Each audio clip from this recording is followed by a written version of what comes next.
memo claiming that, quote, no further disclosure would be appropriate or warranted. In a few short months, how did you go from being a crusader for accountability and transparency for the Epstein files to being a part of the conspiracy and cover-up? The answer is simple. You said it yourself, because of who's on that list. Donald Trump's relationship with Epstein over the years is well documented. A week ago, the Oversight Committee released Trump's disturbing birthday book, Note to Epstein, written over a drawing of a woman's naked body, referring to a, quote, wonderful secret. The Oversight Committee obtained the note from the Epstein estate, not from the FBI, raising questions again of whether the FBI has been withholding documents. While you're unleashing the FBI to cater to Trump's desire to shut down the Epstein inquiry, the first 9 months of the Trump presidency have seen a spate of political violence and domestic terror events. We saw deadly attacks on political figures on both the left and the right. The brutal assassination of Minnesota Democratic House Speaker Melissa Hortman and her husband, and the attempted murder of Democratic State Senator John Hoffman and his wife, who miraculously survived a combined 17 gunshots. We saw an arsonist set Pennsylvania Governor Josh Shapiro's residence on fire. And of course, last week, we saw the horrific, cold-blooded assassination of Charlie Kirk in Utah that has shaken the nation. 1 minute after Charlie Kirk was shot in the neck, a 16-year-old shooter in Evergreen, Colorado, radicalized by white supremacist ideology online, opened fire and critically wounded 2 other students at Evergreen High School. We've seen lethal anti-Semitic violence, including the murder of 2 young Israeli embassy staffers just blocks from the Capitol, and then in the attack on a gathering of Jewish people in support of hostages held in Gaza in Boulder in June. We've seen continued mass shootings at schools, like the domestic terror incident at a Catholic school in Minneapolis last month, which killed 2 children and wounded 18 others. And in August, a man fired more than 500 bullets at the Centers for Disease Control and Prevention, killing a police officer who was a Marine veteran and a father. People like Melissa Hortman and Charlie Kirk should be able to participate in politics as elected officials or active citizens without being shot down in cold blood in the United States of America. People should also be able to go to elementary school, to middle school, to high school, to work, to the mall, and to church without being shot down in explosions of gun violence. The important position at the FBI requires a leader who puts public safety and national security and the rule of law first.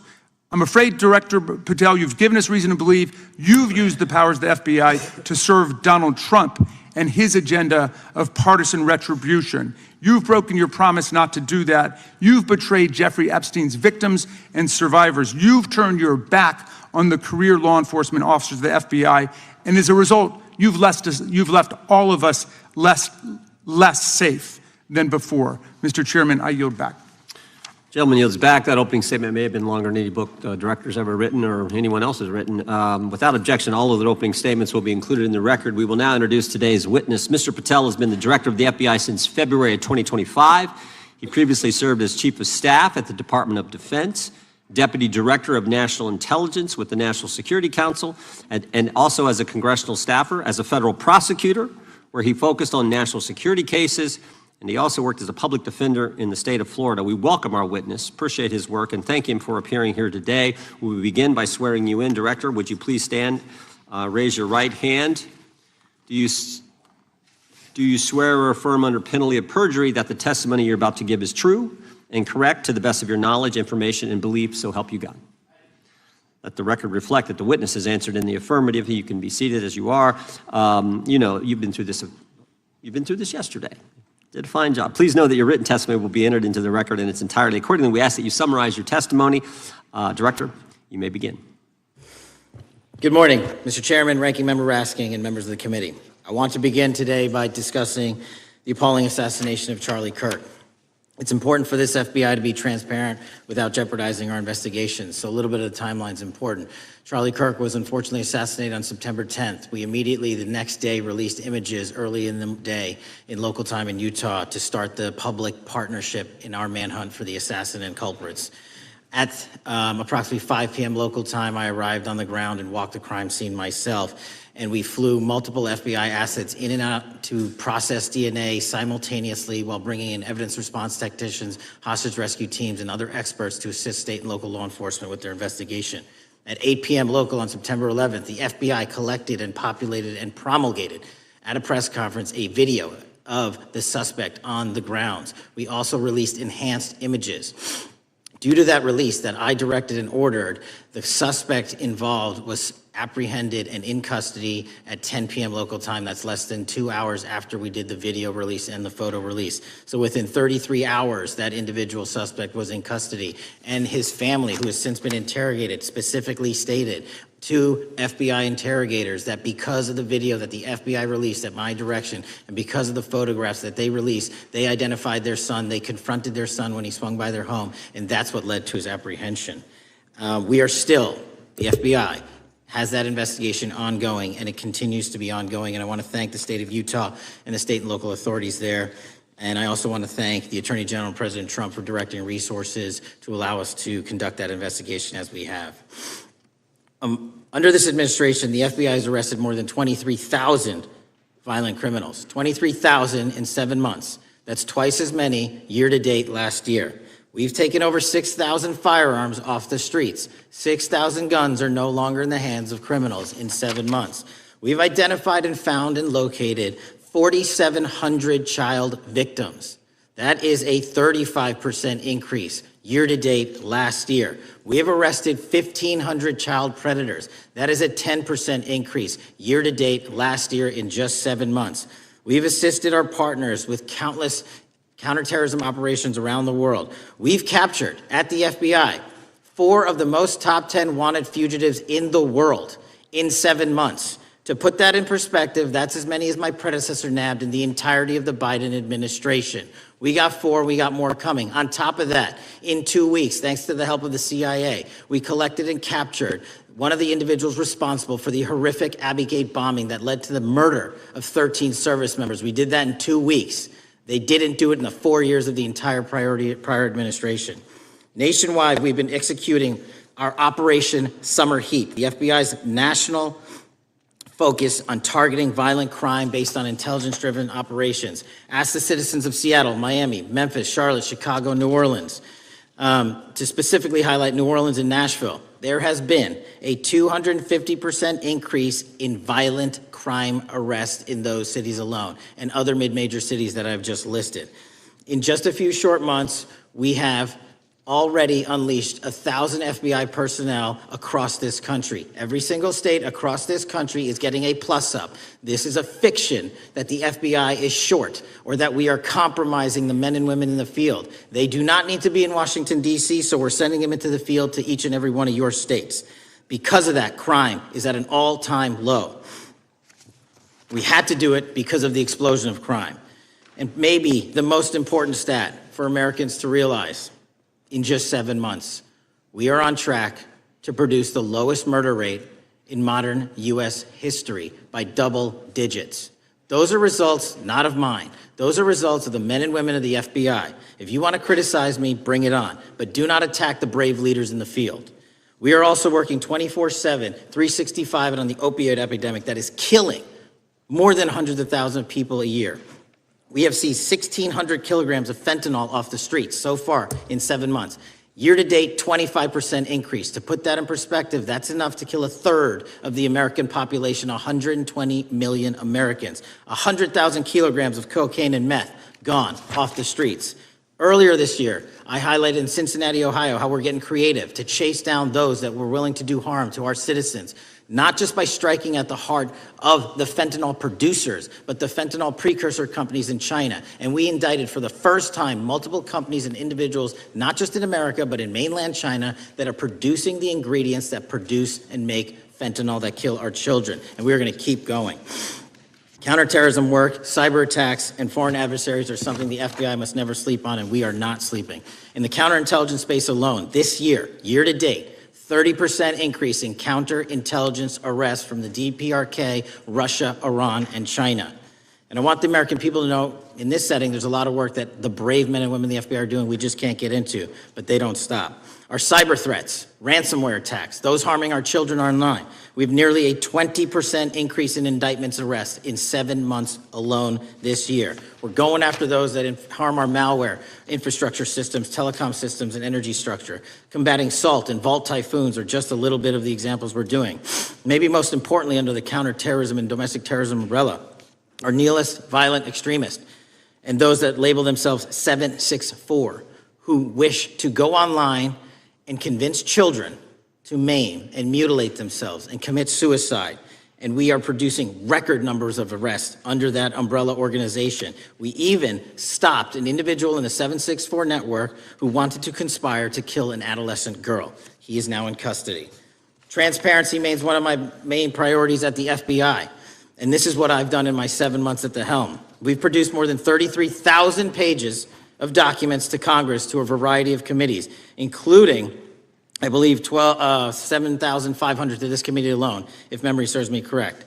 To put the 33,000 in perspective, my predecessor in 7 years produced 13,000 pages in total to the United States Congress. His predecessor in 4 years produced 3,000 pages in total. I repeat, I have produced 33,000 pages in 7 years to this Congress and will continue to do so. I'm dedicated to restoring the trust and the mission and the integrity of the FBI, and we cannot do so without congressional oversight, and I promise you I will continue to do so. On the Epstein case, the original sin on the Epstein case was how it was handled by Mr. Acosta when he first brought the case in 2006, 7, and 8. The original case had a very limited search warrant, had a very limited search window, had a very limited investigative window. I was not there when those search warrants and that investigation was launched. I would not have done it that way. They were limited to only 3 to 4 years of investigations from 97 to approximately 2001 and 2002 to 2005. Mr. Acosta allowed Mr. Epstein to enter into a plea agreement where he served weekend jails for trafficking minor women. He also was allowed to leave jail to go home on the weekends. Plus, he allowed a non-prosecution agreement to be signed as part of that plea deal, prohibiting future investigations from that prosecution and from that evidence, and prohibiting the collection of further material. That is the original sin. We are working with Congress to produce more than any administration ever has material on Epstein. And I welcome the challenge to tell us that we are not being as transparent as the law allows. We even went to court and asked the judges to lift those prosecutorial agreements and to lift those court order seals, and they denied us 3 times. Congress is welcome to do the same and join the fight. And I'd lastly like to focus on operation that the president led in D.C. Because of this, we are taking this fight in D.C. to every single city across the country. 2,100 arrests in the last month alone. D.C. has seen a 60% decrease in gun crimes, 75% decrease in carjackings, and 53% decrease in homicides in our nation's capital.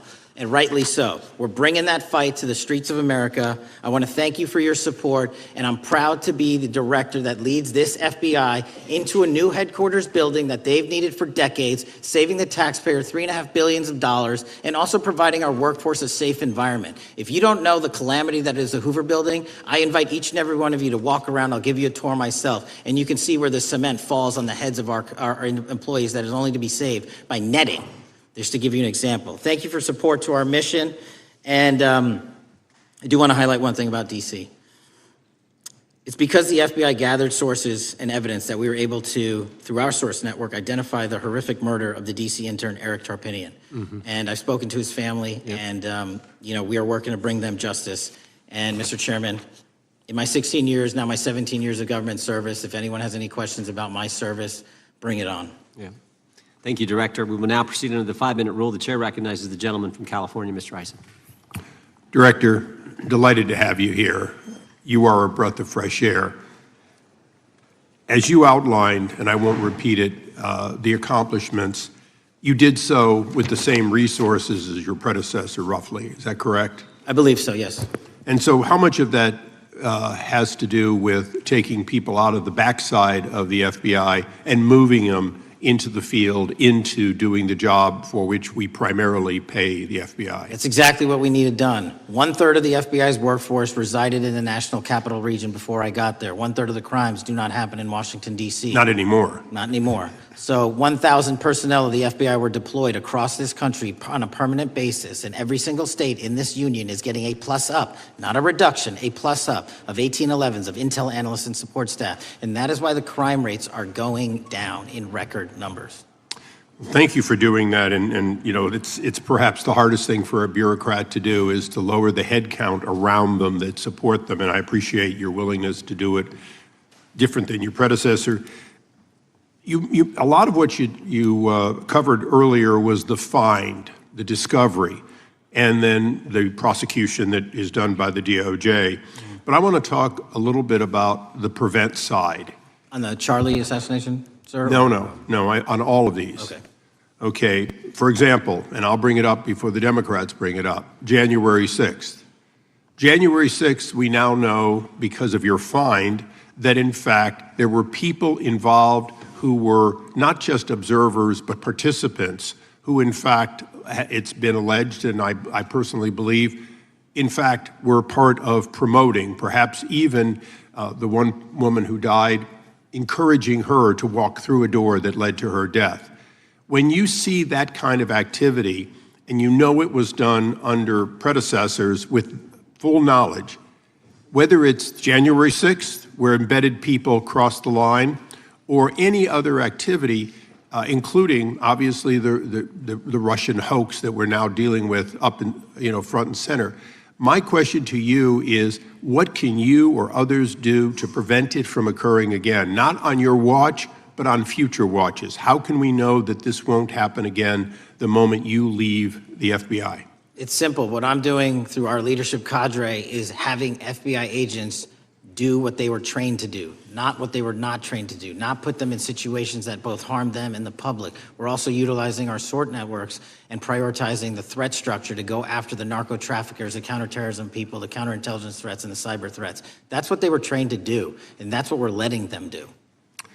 One major question I have, after decades of doing this, on our side of it, both the chairman, myself, and others, both at Oversight and here, have seen that the FBI and the Department of Justice hide behind non-statutory practices. Now, you've changed the interpretation of many of those practices. That's why we're getting the discovery that was previously withheld. How do we work together to make sure that we never again have false walls, non-statutory walls that say the Department of Justice has a prohibition about giving, quote, you fill in the blank, that has led to the chairman not seeing anything until you took over?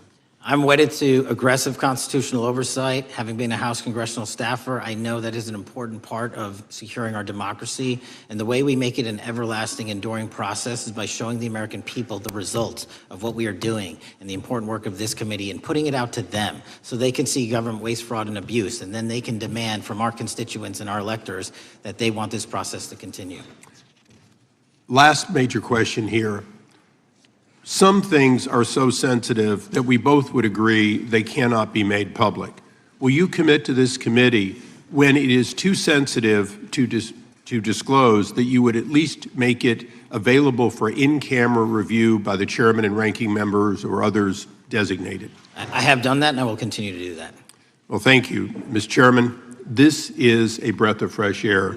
This is the beginning of what we need. But my questions today for the director are ones in which I believe that we do need to codify by agreement or by statute if necessary the kind of openness and transparency that we're seeing from this administration, the kind of discovery that's allowing us to do our oversight properly. And I would hope that that be the follow-up to this, obviously along with the Attorney General. And I yield back my 4 seconds. Thank you. The gentleman yields back. The gentleman from New York is recognized. Thank you, Mr. Chairman. Welcome, Director Patel. In the wake of the tragic murder of Charlie Kirk, Donald Trump said, quote, "Violence and murder are the tragic consequences of demonizing those with whom you disagree, day after day, year after year, in the most hateful and despicable way possible," close quote. I would note for the record that Donald Trump has famously demonized practically every person he has ever disagreed with, and therefore, using his own logic, he has put their lives at risk. I should know, about 2 weeks ago, when I announced my decision not to my decision not to seek re-election, many people on both sides of the aisle, including the chairman, offered me well wishes and thanked me for my service. Donald Trump, on the other hand, took to Truth Social to call me a, quote, psychopathic nutjob, among other things. Yesterday, I received a threatening note filled with anti-Semitic comments and hateful attacks that mimicked some of the same language used by the president. I am sure many of us on this committee face similar threats every day. We have seen political assaults on both the left and the right. The attack on Charlie Kirk, the attempted assassination of the president, the murder of the Democratic Speaker of the Minnesota House, the assault on Paul Pelosi, and the attack on the Capitol on January 6th, for example. Director Patel, do you agree that there is political violence from both the left and the right? There's too much political Do you violence. agree, yes or no, that there's violence? There is yes too or- much political violence based on ideologies from either side. From either side, okay. Are you aware of the study by the Cato Institute, a well-known conservative group, that found that 69% of the violence is from the right? I'm not familiar with that You're study. not familiar, okay. I would commend it to you. Are you aware the administration has threatened to use violence as an excuse to crack down on liberty and freedom of speech? Say that again, I'm sorry? Are you aware the administration has threatened to use violence as an excuse to crack down on liberty and freedom of speech? Nobody at the FBI is doing that. I didn't ask you about the FBI, I said the administration. I speak for the FBI. I would like to enter the record an article from today's New York Times titled, Trump Invokes Kirk's Killing and Justifying Measures to Silence Opponents. In the wake of Charlie Kirk's killing, President Trump and his allies have laid out a broad plan to target liberal groups, monitor speech, revoke visas, and designate certain groups as domestic terrorists. I ask unanimous consent to insert this into the record. Thank you. Politicizing the murder of Charlie King to go after free speech is not a legacy I believe Charlie King would have wanted. Moving on, I want to address another topic. The FBI has traditionally played a key role in prosecuting public officials for corruption. But I fear that at a time when the president is accepting planes from Qatar for his post-presidential personal use, issuing pardons to major donors, and personally profiting from the office of the presidency, the FBI may be abandoning its commitment to investigating public corruption. Since its creation in the wake of the Watergate scandal, the Public Integrity Section has been one of the crown jewels of the Department of Justice, investigating and prosecuting corruption among the nation's public officials and acting as a key safeguard against politicized prosecutions. This section's work has been supported by an elite squad in the FBI devoted specifically to rooting out corruption. But according to reports, the Public Integrity Section has now been decimated, and the FBI's Public Corruption Squad has been dismantled. I would like to submit for the record a New York Times article entitled, FBI Dismantles Elite Public Corruption Squad. I ask unanimous consent. Thank you. These actions are an invitation to corrupt politicians to break the law, since they know that the government is asleep at the switch. Last month, Senator Warren and I, along with dozens of other members of Congress, wrote to you and Attorney General Bondi expressing grave concern over your decision to effectively legalize corruption and to politicize prosecutorial decisions. And he asks unanimous consent to enter this letter into the record. Thank you. I don't have time today to walk through all your questions, all of our questions and concerns, but will you commit to answering this letter in short order so that we can understand what factors led to this decision and how it has impacted the ability to hold corrupt officials accountable? I will review your letter with my team and respond as soon as I can. You will respond. Thank you. I yield back the balance of my time. Gentleman yields back. Gentleman from Arizona is recognized for 5 minutes. Thank you, Mr. Chairman, and thank you, Director, for being here. I appreciate the change in the FBI and the tone since you've been there. We heard the ranking member, however, describe the FBI under your leadership as being resorting to political enforcement and you personally as being paranoid. I would just suggest that perhaps that is the projections of the ranking member himself and not you, sir. I want to refer to something that was said yesterday in yesterday's hearing by Senator Grassley. He said, it's well understood that your predecessor left you an FBI infected with politics. At your nomination hearing, he gave you records, made public records about whistleblowers regarding something called Arctic Frost. Arctic Frost was the FBI case opened and approved by anti-Trump FBI agent Thibault, and Arctic Frost became Jack Smith's elector case. The new records show that Arctic Frost was much broader than just an electoral matter. In fact, it was expanded to Republican organizations. Some examples of the groups that the Ray FBI sought to place under political investigation included the Republican National Committee, Republican Attorneys General's Association, and Trump political groups. In total, 92 Republican targets, including Republican groups, Republican-linked individuals, were placed under the investigative scope of Arctic Frost. On that political list for investigation was one of Charlie Kirk's groups, Turning Point USA. In other words, Arctic Frost wasn't just a case to politically investigate Trump. It was the vehicle by which partisan FBI agents and DOJ prosecutors could achieve their partisan ends and improperly investigate the entire Republican political apparatus. I'd ask that, Mr. Chairman, that document be administered. Without objection. So, I know that this may be under current investigation, but I wish to ask specific questions about this for just a moment. What search tools were used in Arctic Frost to view private communications of targets? I believe the traditional search tools, search warrants, lawful service of process, and the tools that the FBI has in our infrastructure systems, cybersecurity systems, and counterintelligence systems. But generally speaking, if I may, I want to use this to highlight the fact that I'm continuing my promise to work with Congress to produce documents simultaneously and also conduct ongoing investigations. I'm giving you as much as I can, and I'll give you more when I can. Thank you. Another question regarding that is, were there any directives from the Biden White House concerning the Arctic Frost investigation? Were there any directives or communications from the Biden White House itself concerning the Arctic Frost investigation? I'll just rely on what was turned over to date, sir. Okay. So I want to add here, the search warrants that were used included the seizing of a U.S. member of Congress, his phone. I think we all know who that was and how that was taken away and used for political purposes, Mr. Chairman, Mr. Director. So we'll leave that for a second, and let's go over to the Charlie Kirk case for just a second. Let's emphasize this. How many hours did it take from the assassination to the arrest of the assassin, Mr. Director? 33. That seems pretty swift, and it was because of the actual release of videos and photographs that you directed to be released, sir. That's correct, and to put it in perspective, the Boston bomber took 5 days and Luigi Mangione took 5 days. Was the platform Discord forthright from the start with law enforcement about the shooter's communications on its platform? Discord, the platform ownership, has been working with our lawful process, and we are obtaining materials from them on a rolling basis. Thank you.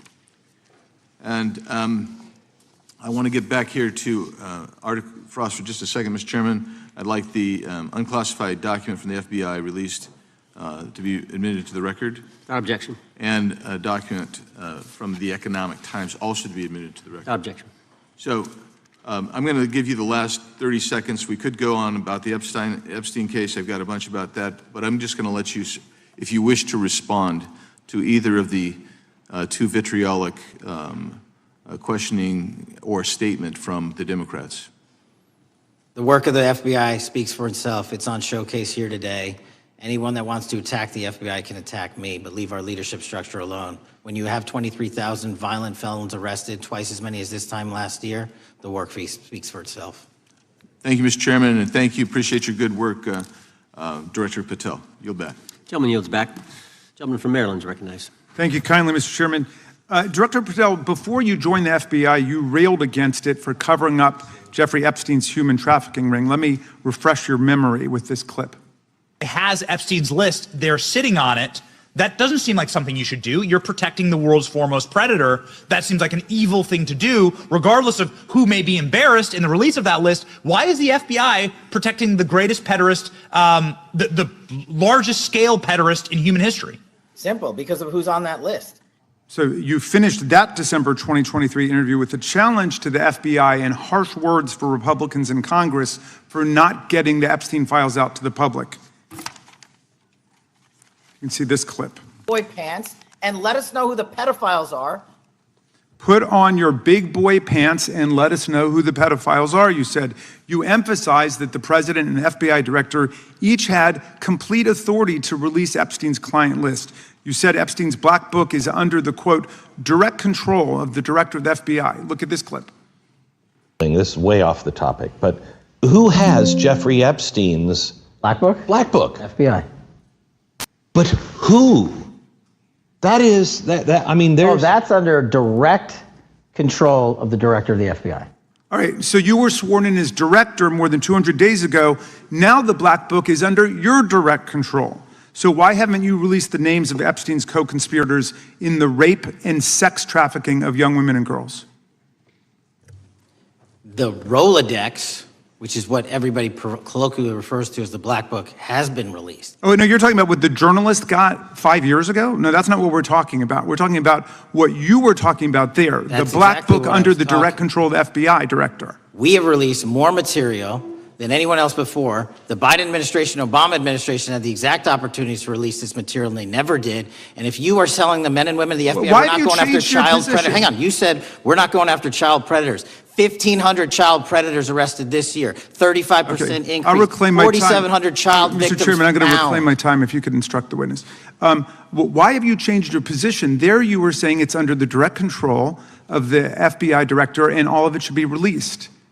Why have you changed your Everything position? that has been lawfully permitted to be released has been released. And as I told you, Really? the investigation was limited. And let me make something crystal clear. I never said Jeffrey Epstein didn't traffic other people, other women, and they're not other victims. This is the investigation we were given from 2006, 7, and 8, and the search warrants from 2006, 7, and 8. That's what we're working with. Well, wait, have you released all of the stuff that the FBI has seized from Epstein's house?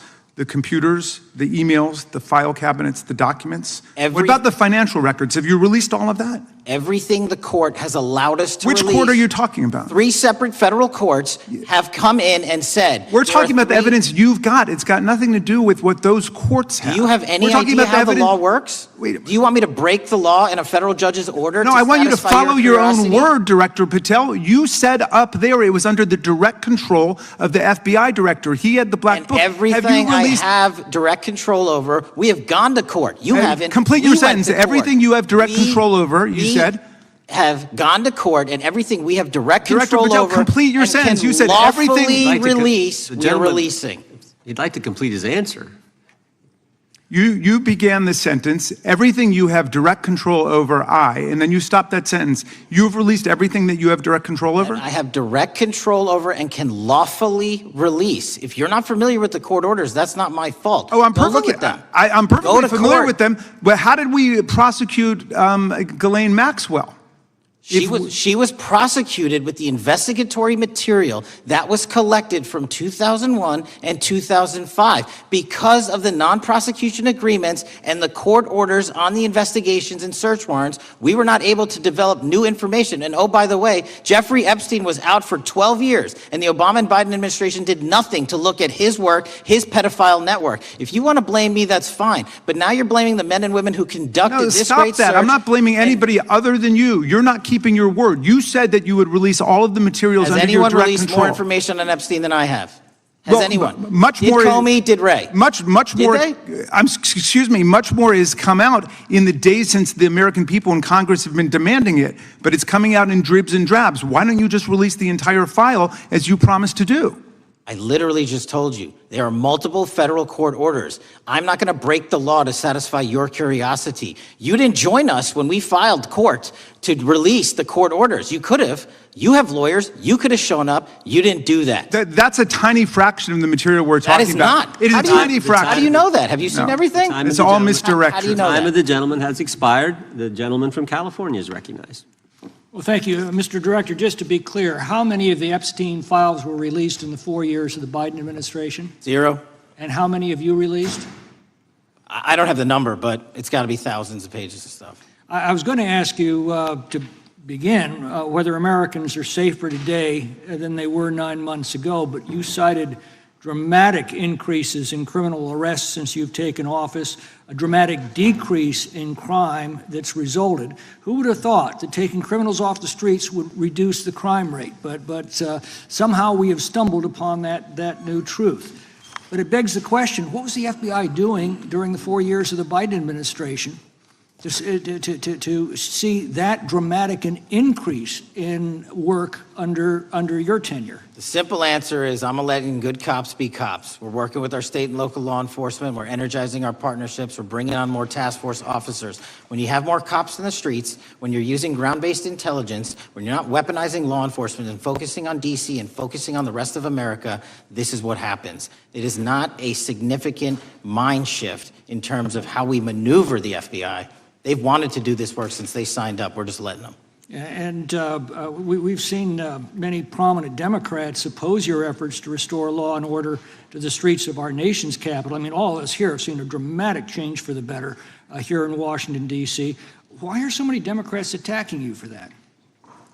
Sir, Democrats have been attacking me for a decade, as is the fake news media. They didn't like the fact that I exposed the Russiagate host and the largest weaponization of the FBI and DOJ in U.S. history. We proved it to be true with congressional oversight. I'm wed to that congressional oversight and will continue to do that work. Christopher Wray repeatedly warned this committee that the Biden open borders policy had produced a significant increase in terrorist threats that he said kept him up at night. A particular concern, he said, was the 2 million gotaways that entered the country during the Biden administration. That's an average of 41,000 every month. What are the monthly gotaway numbers today? Sir, I'll have to get back to you on the exact gotaway numbers, but identifying that there are gotaways is step one. Going and manhunting them is step two, and that's what we're committing our resources to do. Well, that's my next question, is what progress has the administration made in apprehending and removing terrorist threats that came in during the Biden years? I think you're talking about, if you're not, let me know, known or suspected terrorists, and we've encountered almost zero at the southern border since the southern border has been sealed. But the problem that we are running into is our northern border. It's largely expansive. The enemy has adapted, and we need more focus on the northern border to stop known or suspected terrorists from coming in from places like China, Russia, the Middle East, Africa, Afghanistan. And what can you tell us about the remaining threat posed by potential terrorist cells here in the United States? The terrorist threat that continues to be posed by international terrorists here in the United States is one of my highest priorities. We are working through our intelligence community partners to identify those individuals, and we've taken down numerous individuals in numerous rings across this country to neutralize that terrorist threat, including places like New York City, Los Angeles, and I believe Dallas, Texas most recently. How extensively did criminal cartels like Sinaloa, Jalisco, New Generation, MS-13, Tren and others infiltrate our country during the Biden administration? By the tens of thousands. Well, and what progress have you been making in combating their presence? I think the DHS is best to speak to that, but I think I can't remember the numbers of tens of thousands or hundreds of thousands of individuals they found that came in illegally, and the tens of thousands that associations to criminal networks have all been deported. And that effort is being opposed every step of the way by Democratic leaders in our cities, some of our states, and right here in the Congress. Isn't that true? Well, we're just working where we can in every single city we can, and I welcome the opportunity to partner with Republicans or Democrats on fighting violent crime like we're doing. Mr. Biggs asked about Arctic frost. What else can you tell us about that and what we need to do to assure that it never happens again? Continue the congressional oversight work that you're doing on Arctic frost. Let me provide you with more documentation on Arctic frost, and also call in witnesses from the paperwork that we have given you. You have that right, and the American public deserves to hear what those people have to say. As for my ongoing investigation, there's not much I can say. What role did the FBI play in suppressing the Hunter Biden laptop story during the 2024 election? Off the top of my memory, sir, I believe the FBI was in possession of verified information from that laptop, and it was improperly publicized that they did not have information and masked it as Russian disinformation. We now know that was categorically false. I don't know why the FBI did that, when they did that, but we've released all the materials related to that. Thank you. Gentleman yields back. The gentleman from New York is recognized. Mr. Goldman. Mr. Patel, does Donald Trump appear anywhere in the Epstein files? I'm sorry, could you say that again? It's not a complicated question. Does Donald Trump appear anywhere in the Epstein files? I didn't say it was a complicated question. I just didn't hear you, so my apologies. We have released where President Trump's name's in the Epstein files and everybody else, and all credible information that we are legally allowed to release has been released. All right, so let's go through that. You're referring to court orders that prohibit you from releasing grand jury testimony under Rule 6E. Is that what you're referring to when you say as the law allows? That's a piece of it. Really? What other evidence do those 3 court orders you cited prohibit from being released?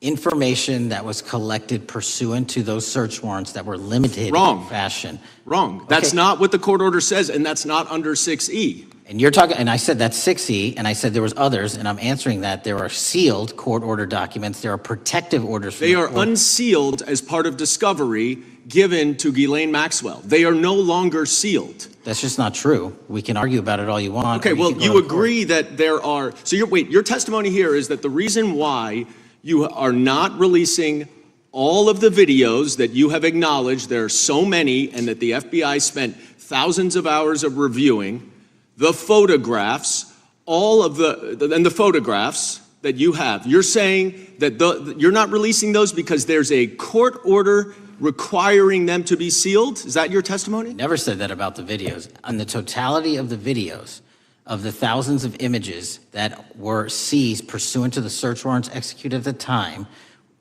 the overwhelming majority of that video is pornographic material that was downloaded from the internet and child sexual abuse material. We will never release that. Well, as you should not release the victims. But if there are videos that relate to others who Epstein trafficked to, such as maybe Prince Andrew, or photographs, that you have total control to release. Yes, and if it And exists, so why haven't you released it? why are you supposing that that is a fact when in fact it is false? Are you saying that You're saying I'm that sitting none on of that the evidence? videos Hang on. relate to anything relevant to the Jeffrey Epstein trafficking ring? Every single video that we have collected pursuant to the prior search warrants has been examined for the last 10 years. And every single video has been utilized for whatever prosecutions were able to be legally brought. I'm not asking about prosecutions. I'm asking about why you aren't releasing the full Epstein files, including the names of people who were involved in the sex ring that you promised to do before you became FBI director. I just told you, I'm not going to release downloaded porn of I'm children not on the asking about internet. that. Fine. I'm asking about all the other files. What other videos? Tell me.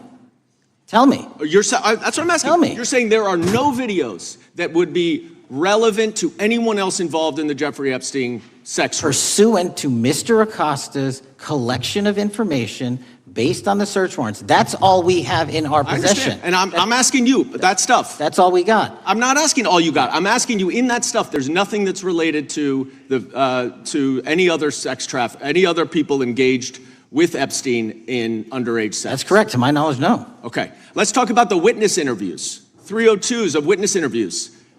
Those are not subject to the court order. Those are not subject to any fictional sealed order for a search warrant. Why aren't you releasing those with the redacted names of the victims? We are releasing as much as legally allowed. That's why we went back to How the is that? courts. How is that not legally allowed? Sir, do you know how court orders work? Do you know how protective orders Actually, work? Do you know how Mr. sealing Patel, orders I was a work? prosecutor, a real prosecutor for 10 years. I know exactly how. So I was a court fake one? orders. And I want to understand what the court order prevents you from releasing witness statements that the FBI took. You should know that as a real prosecutor, when the court hand downs a protective order and a motion to seal, the material is sealed unless So that your judge testimony waives here it. is that all of those witness statements are under a court order, a protective order. We are providing everything we can legally provide. No, that's not my Congress has sent question. us a My subpoena. question is, why are those witness statements that are not grand jury testimony, that if they were under a protective order are no longer under a protective order, why are they not being released? How are they not And under a protective Why order? are you not going to the court like you did for the grand jury testimony to unseal those The records? DOJ did go to the court. No, not on those records. Why Time aren't of you the going? You gentleman. just went on grand jury. Time of the gentleman has expired. The You are hiding the Epstein files, Mr. Time of the Patel. gentleman has expired. You are part of the cover-up. Can I respond? You sure can. Any allegations that I'm a part of a cover-up to protect child sexual trafficking and victims of human trafficking and sexual crimes is patently and categorically false in the work of my So I hope you will talk to them when they have requested to speak with you. Because the victims have requested and you are not responding to them. Director, yes or no, is the FBI still spying on parents at school board meetings? No, sir. Is the FBI still targeting Catholics? No, sir. Is the FBI still spying on President Trump? I don't believe so. Is the FBI still censoring Americans? No, sir. Is the FBI still targeting Americans for shopping at Cabela's or purchasing Bibles? Nobody is targeted for their faith. Is the FBI still targeting Americans who are pro-life? Nobody is targeting anyone for their beliefs. Is the FBI still cooking the books on crime data? The crime data is real. Is the FBI still purging agents for conservative viewpoints? No one at the FBI has asked their viewpoints on politics. Is the FBI still labeling the Betsy Ross flag, the flag of the American Revolution, a hate symbol? No. Well, maybe that's why you've been able to, what was the number? 23,000 bad guys you've arrested, a huge increase from the same time period in the previous administration. I think you said 1,400 predators, 4,000 children rescued. Were those the facts? 4,700, 35% increase on children rescued. Yeah.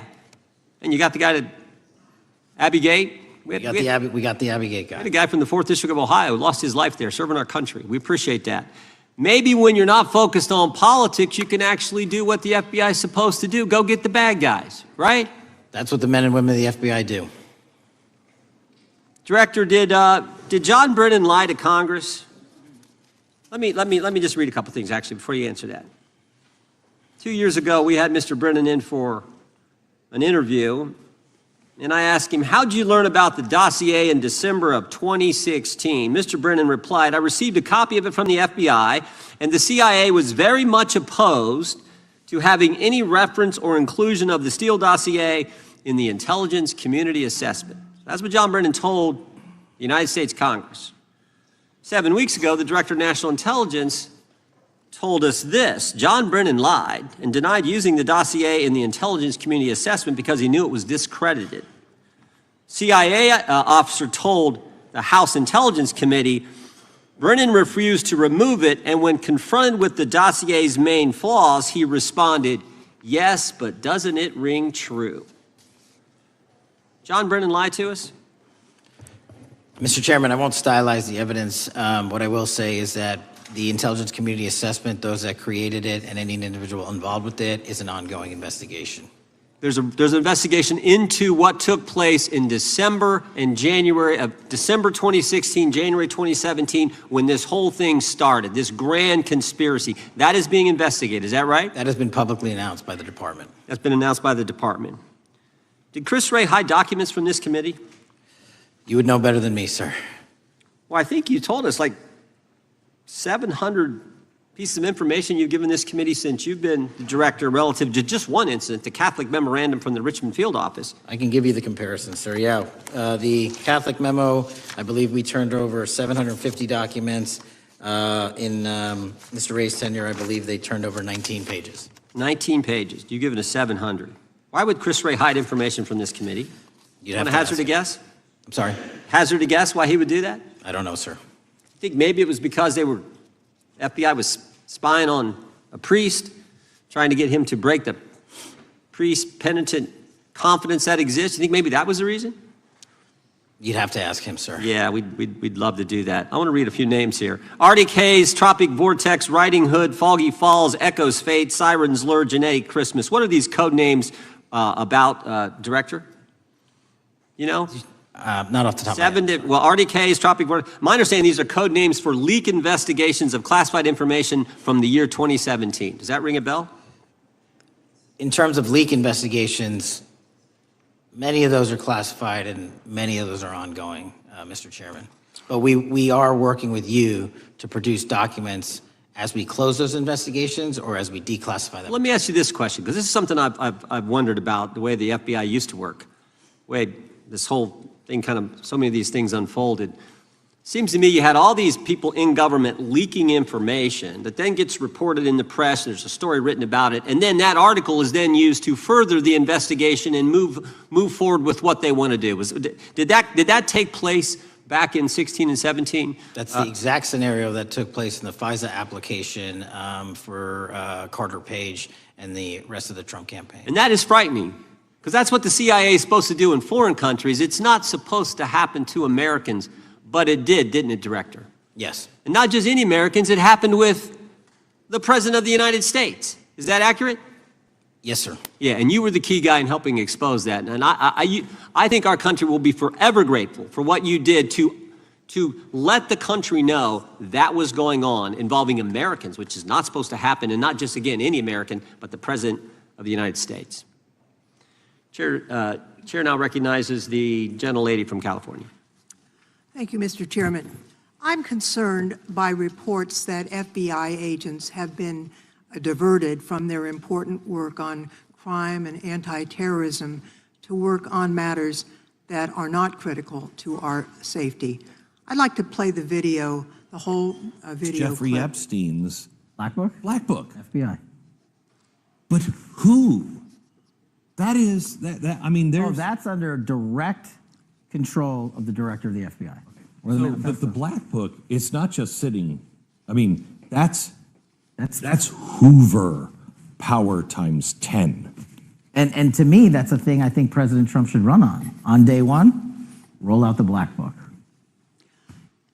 In contrast to that attitude of let it all out, we're getting reports of actions that run contrary to getting everything out, and that also involve diversions of FBI resources. For example, an FBI whistleblower reported that you were pressured by the Attorney General to place 1,000 personnel on 24-hour shifts to mine roughly 100,000 Epstein-related records to redact President Trump's name from the files. Bloomberg reported this, that you directed FBI special agents from the New York and Washington field offices to join the Bureau's FOIA employees in Winchester and another building a few miles away, and that while reviewing the Epstein files, FBI personnel identified numerous references to Trump in the documents, and people familiar with the matter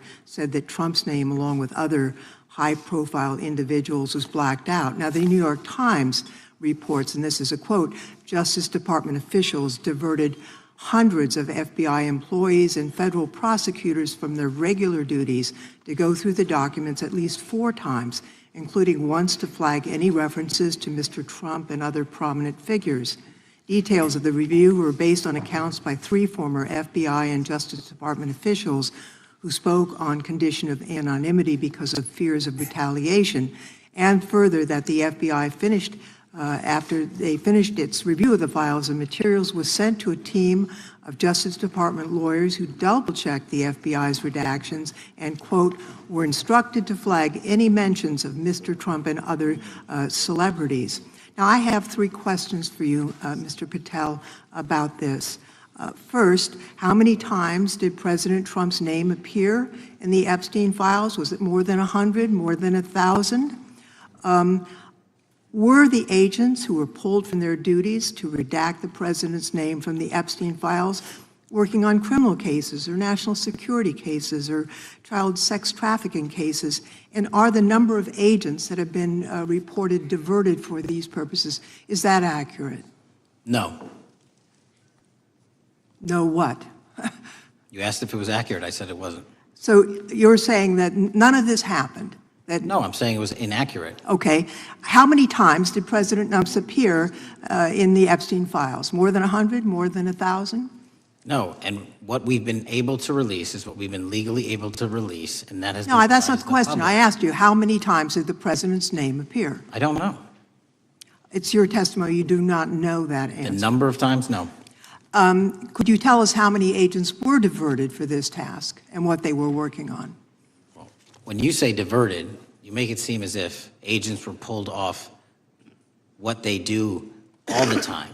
agents at the FBI masterfully do double duty and triple duty. And because of the public's interest in this case, we flexed resources to make sure that we could answer the public's signal demand. So do you want us to look through the material and provide it to you, or you do not want us to do that? So it's Which your one is it? it's your testimony that no one was diverted from a criminal matter, that this was a top priority to go through this material to look for Mr. Trump's name. Is that your testimony? That's the highest priority for the FBI? What's one of the most impressive things about the FBI leadership and the careers that are in place is that they make the decisions on who to send where on priorities and make sure the mission needs are not hurt. And that's what happened here. It's shocking to me that the FBI would think that erasing Mr. Trump's name from the Epstein files is a high priority when we have crime, we have national security threats, we have terrorism threats, we have murders such as that occurred, unfortunately, with Mr. Kirk. It's shocking to hear that that's your highest priority. And with that, Mr. Chairman, I That's yield literally back. not what I said. Gentleman yields back. Gentleman from Wisconsin is recognized. Director, is President Trump implicated in any wrongdoing related to Jeffrey Epstein? Based on the entirety of the evidence that we have, absolutely not. The president is not implicated. Correct. Thank you. I want to talk a little bit about China's malign influence here in America. And, we've seen spy balloons traverse the United States. We've seen police stations in communities around America. And sitting in the chair you're in just 2 years ago, there was a sheriff from Cochise County, Arizona, Mark Daniels, that was here, who said that the exponential increase in the amount of fentanyl that is coming into America is directly related to the open borders policies of the previous administration. Do you agree with Sheriff Daniels' characterization? In large part, yes. So, since you've been director, has there been a reduction we've talked about how the border is largely secure now, right? The southern border, yes, sir. The southern border is largely secure. Has there been a concomitant reduction or a reduction in the amount of fentanyl that is coming into America? There has been a massive reduction to the tune of, we've seized more than 25% year-to-date this year than the prior year, and that's enough fentanyl to kill 120 million Americans. Does China play a role in this fentanyl that's coming to America? As I stated in my opening, sir, what they do and the companies in China, mainland China, do is produce the precursors and the cutting agents that they ship overseas through various countries into the Mexican drug cartels who produce it. So they basically are the cooks in terms of the ingredients. Tell us, what is the FBI doing to stop China from delivering death to America? So for the first time in a decade, I actually reached out to my counterpart at the Ministry of Public Security. No one at the FBI had done so. To engage. Ministry of Security, where's that? In mainland China. In mainland China, okay, thank you. To engage in a conversation to say, hey, can we have a certain number of these precursor chemicals listed in China so that they become illegal and illegal to trade. We're also working with our counterparts in places like India and Guatemala because the transshipment routes of the precursors, the Mexican drug cartels have gotten creative, and instead of coming directly to America are going into these countries. And we've had massive success in India and Guatemala, and in those governments, great partnerships in shutting down the ability to ship the precursors into those countries, which are ultimately destined to America. So those people that are working with security agencies have been working with you, is that accurate? Yes, sir. So I want to turn to a couple cases that are at the University of Michigan, where Chinese nationals, on behalf of the Chinese government, smuggled in illicit biological materials, stuff that can harm our agricultural industry. What actions are you taking as we see repeated stories of Chinese nationals doing this in the United States? So just that, sir. In this calendar year alone, as I was mentioning, our counterintelligence operations and cases brought against the Chinese are up by, I think, something like 40%. And specifically, the cases in Michigan show two threat streams, not just against our agricultural industry, which is a threat to national security, but they were also bringing in chemical agents and mushrooms, I'm not the exact expert, that would have ultimately hurt our population. We arrested and charged all of those individuals, and we are aggressively going after them in every single state because they weren't doing it in Michigan alone. Should research universities across the United States be doing a thorough job of vetting Chinese nationals that are coming to their universities? They should.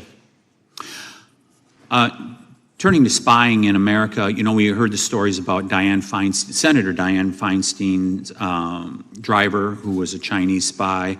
We're familiar with Linda Sun, who worked in Governor Hochul's office, Christine Fang in California.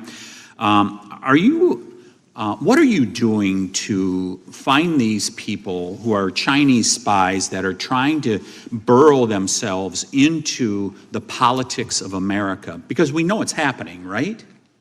Yes, it is. And what our counterintelligence unit is doing is aggressively seeking the intelligence into where these individuals are working. Then we are utilizing our operational authorities to go in and investigate them either through our human source networks and collecting information through lawful process, online search warrants and data so that we can bring proper arrest charges and publicize to the world what they're doing here. And just because we've caught a few doesn't mean we've caught everybody. We've got a lot more to go. I get one more quick question in. The FBI arrested a judge in Wisconsin, Hannah Dugan, for interfering with a federal law enforcement operation.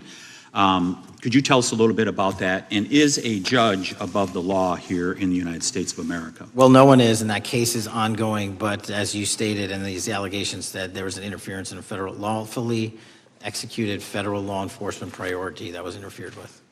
I yield back, Mr. Gentleman yields back. The gentleman from Tennessee is recognized. Thank you, Mr. Chair. Director Patel, I believe you had primary importance in starting Operation Viper in Memphis. Is that correct? Yes, sir. And Operation Viper brought in the FBI, the DEA, the ATF to help the Memphis police in policing the city. That'll be phase 2, sir. Phase 1 was FBI and local law enforcement in Memphis for the last few months. Okay.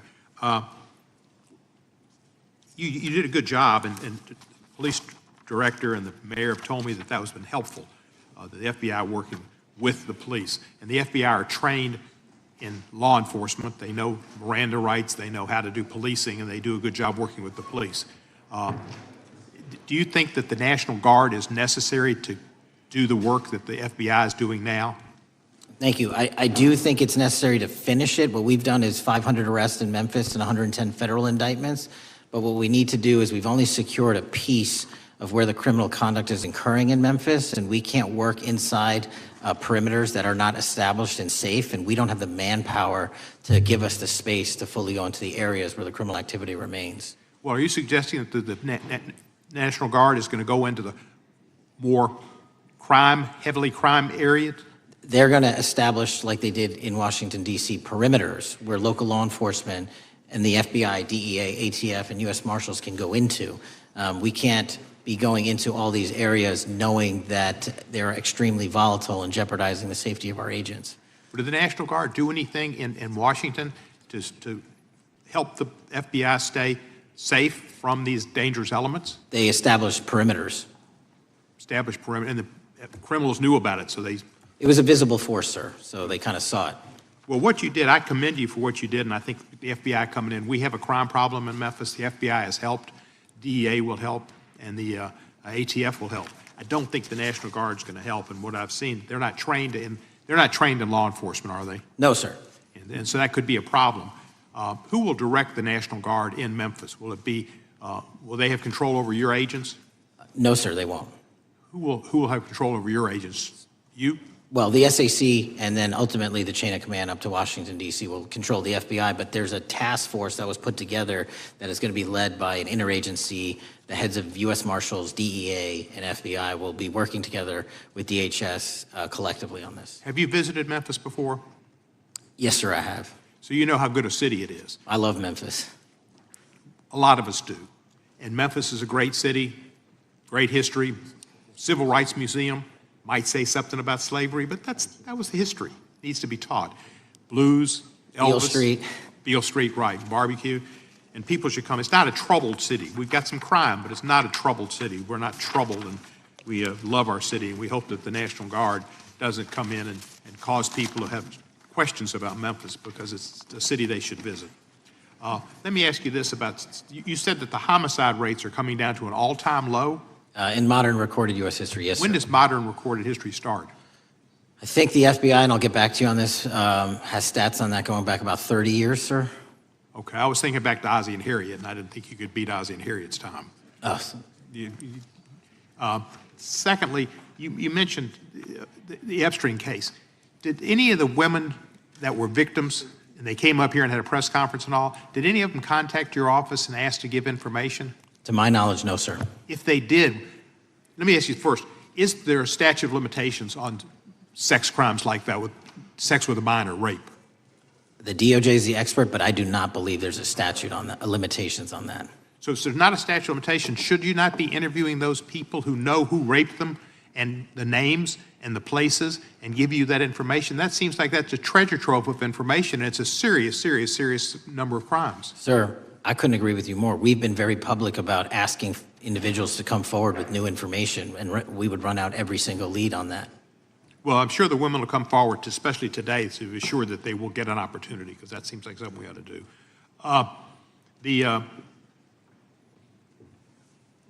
Mr. Driscoll, what was his reputation?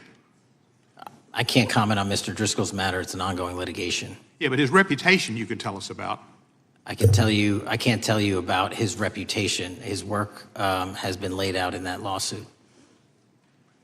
How many of the FBI agents who worked on the January 6th case have been fired? I don't have that number, sir. Do you have a ballpark figure? No, but I can tell you that individuals based on case assignments in the FBI that I have led have not been terminated for case assignments.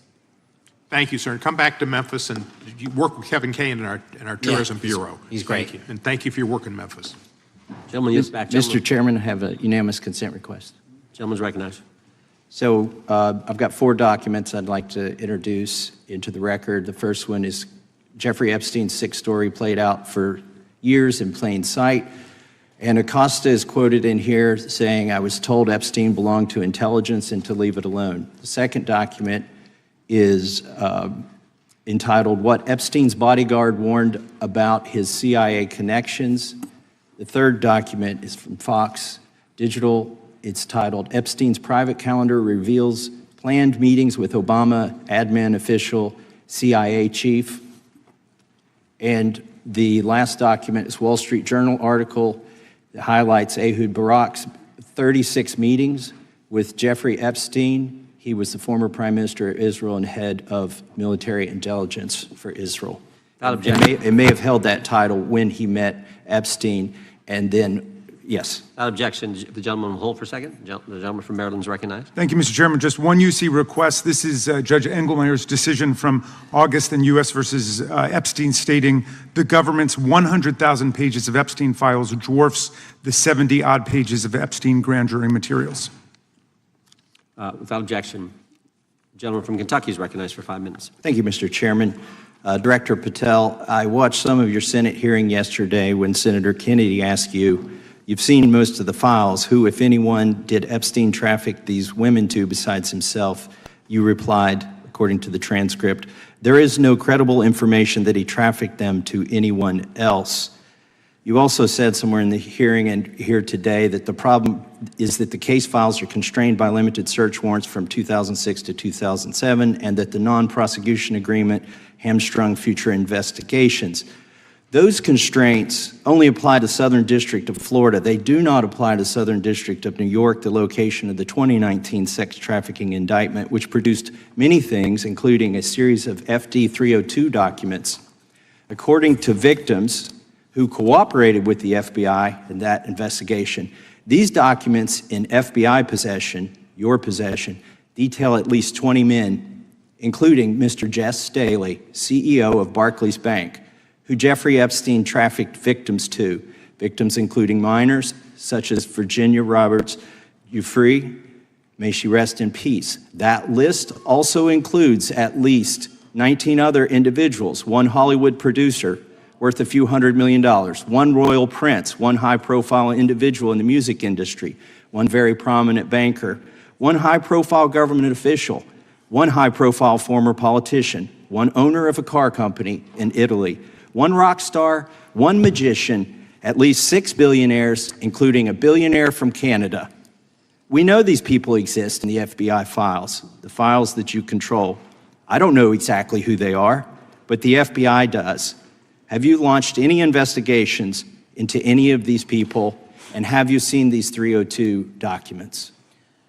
Sir, I have asked my FBI agents to review the entirety of the Epstein files and bring forth any credible information. And we're working with Congress not only to divulge that information and produce it to you, but any investigations that arise from any credible investigation will be brought. There have been no new materials brought to me launching a new indictment. So is the loophole here, or is it your assertion that these victims aren't credible, that the 302s maybe didn't produce credible statements that rise to a probable cause?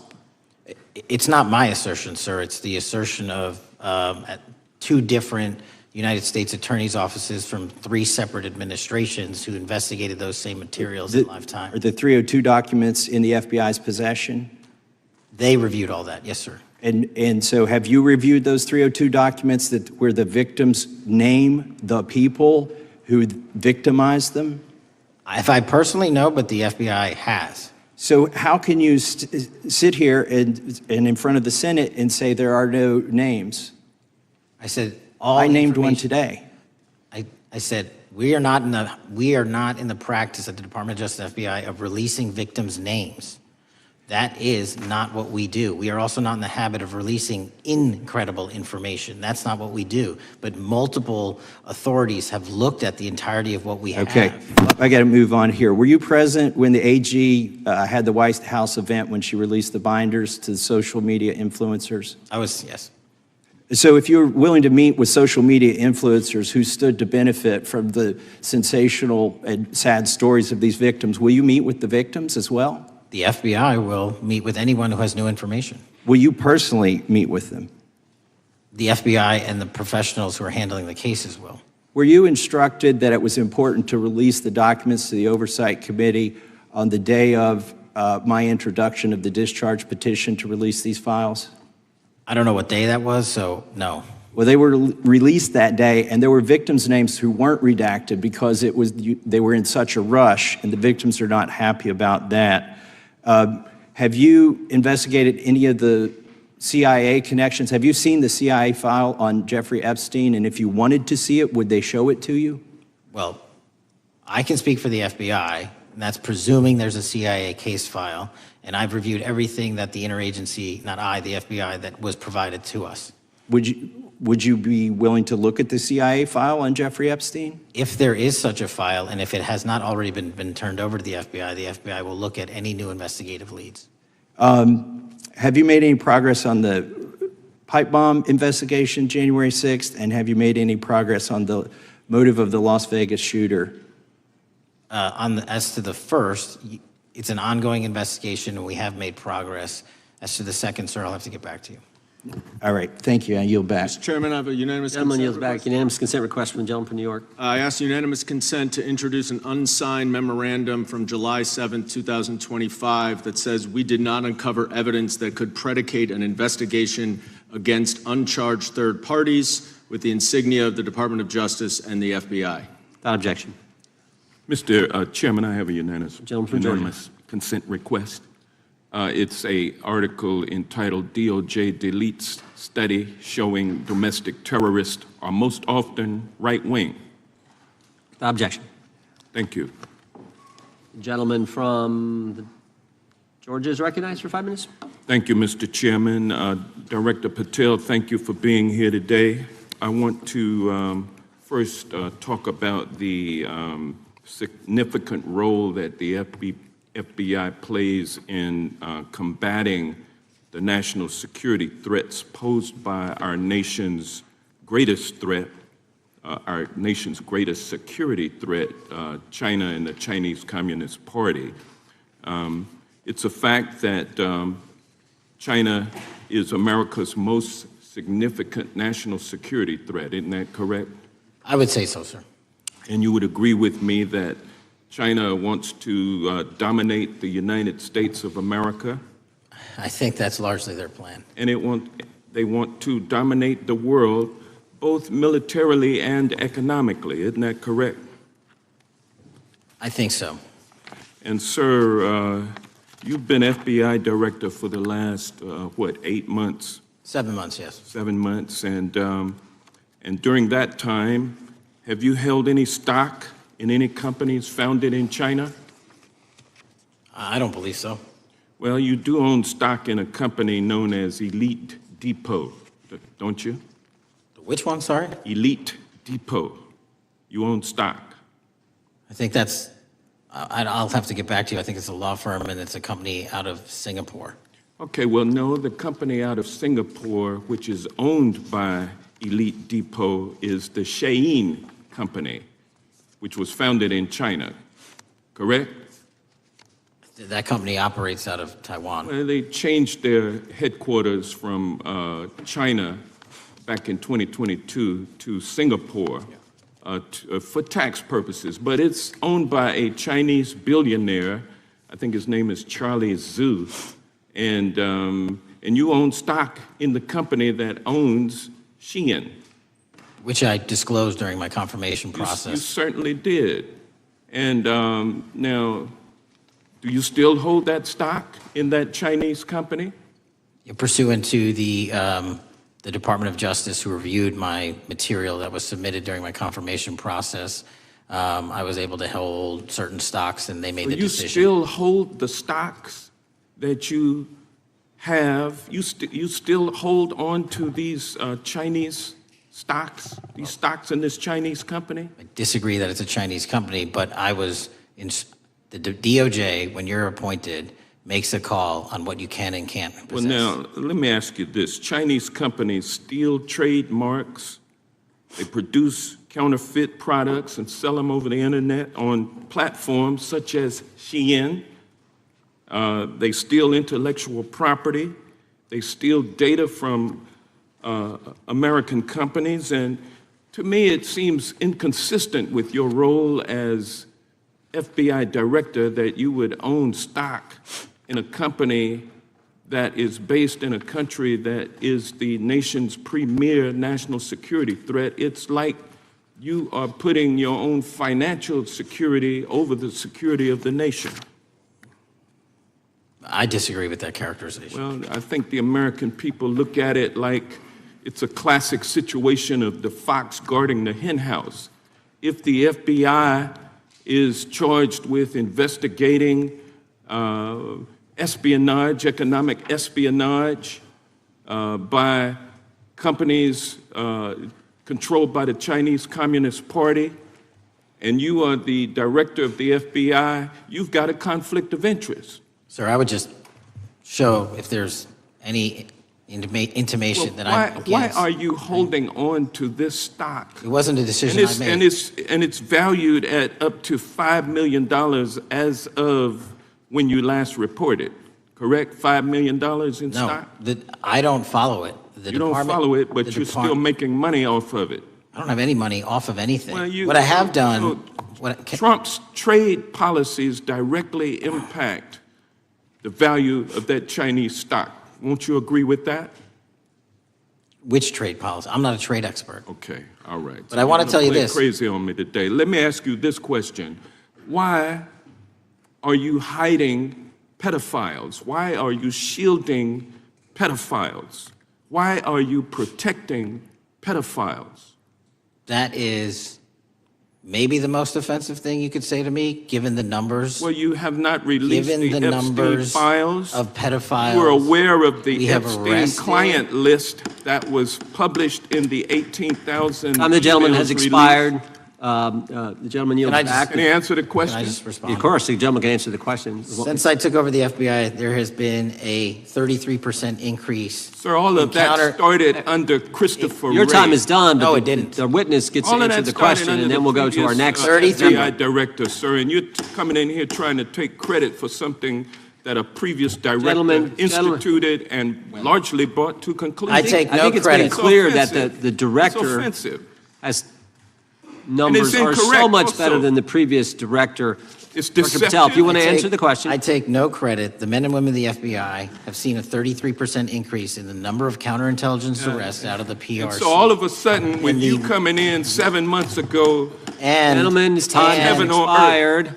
And on the Sir, pedophile American public not gonna accusation, go for that. we have arrested 1,500 child predators in the last 7 months. Under More investigations than initiated by anybody the prior Appreciate the directorship. director's good work, and we really appreciate that the time of the gentleman has expired. We now go to the gentleman from Texas. I thank the chairman. I thank the FBI director for coming before the committee. I assume the FBI director, Mr. Patel, I believe you probably agree with me that there is a significant organized effort on the left side of the political spectrum to advance criminal organizations being able to put more criminals out on the streets. And that what we've seen this in daily action. Are you familiar with the report that came out this last Monday from the Law Enforcement Legal Defense Fund? I'm not familiar with that, sorry. So this report came out this past Monday, and it said that significant amount of the money flowing out of George Soros and other leftist organizations and funders has been funding DAs and prosecutors, and quote, many of these DAs had never managed an office, prosecuted a criminal case, developed organizational policies. In dozens of America's largest cities and counties, this report finds these progressive district attorneys have outsourced core parts of the American criminal justice system to activists and political donors, taking direction and advice on everything from staffing decisions and communication strategy. Organizations, it's a complex web of donors going in through these organizations to put radical DAs and prosecutors out there, putting criminals on the streets. Does the FBI director agree that this exists and is a problem? I will accept the factual representation, and if that exists, it is a problem. The organizations such as TIDES, the Fair and Just Prosecution, Brenner Center for Justice, Partnership for Safety and Justice, the Vera Institute of Justice, the amount of dollars flowing from George Soros through and to these organizations and to the various prosecutors that have resulted in increased crime on our streets, including the brutal murder of the Ukrainian refugee in Charlotte. I bring that up because that is one component of the problem. In addition, we have an organized effort targeting our border. The NGOs, the nonprofits in the deep pockets, the United Nations, charitable organizations, and a long list of over 250 organizations that the Center for Immigration Studies put out that lays out a complex web of organizations that were moving people into our country, knowing that they're dangerous, knowing that they're criminal, associated with taxpayer dollars flowing through the United Nations and donor dollars flowing through organizations, including ostensibly religious ones, putting these dangerous individuals on the street that resulted in fentanyl in our communities, that resulted in the death of Jocelyn Nungare, of hundreds, thousands even, as the director testified, 100,000 people dying from these narcotics every year. All of this in an organized effort, a complete effort by the radical left to use taxpayer dollars and these dollars to put people on our streets.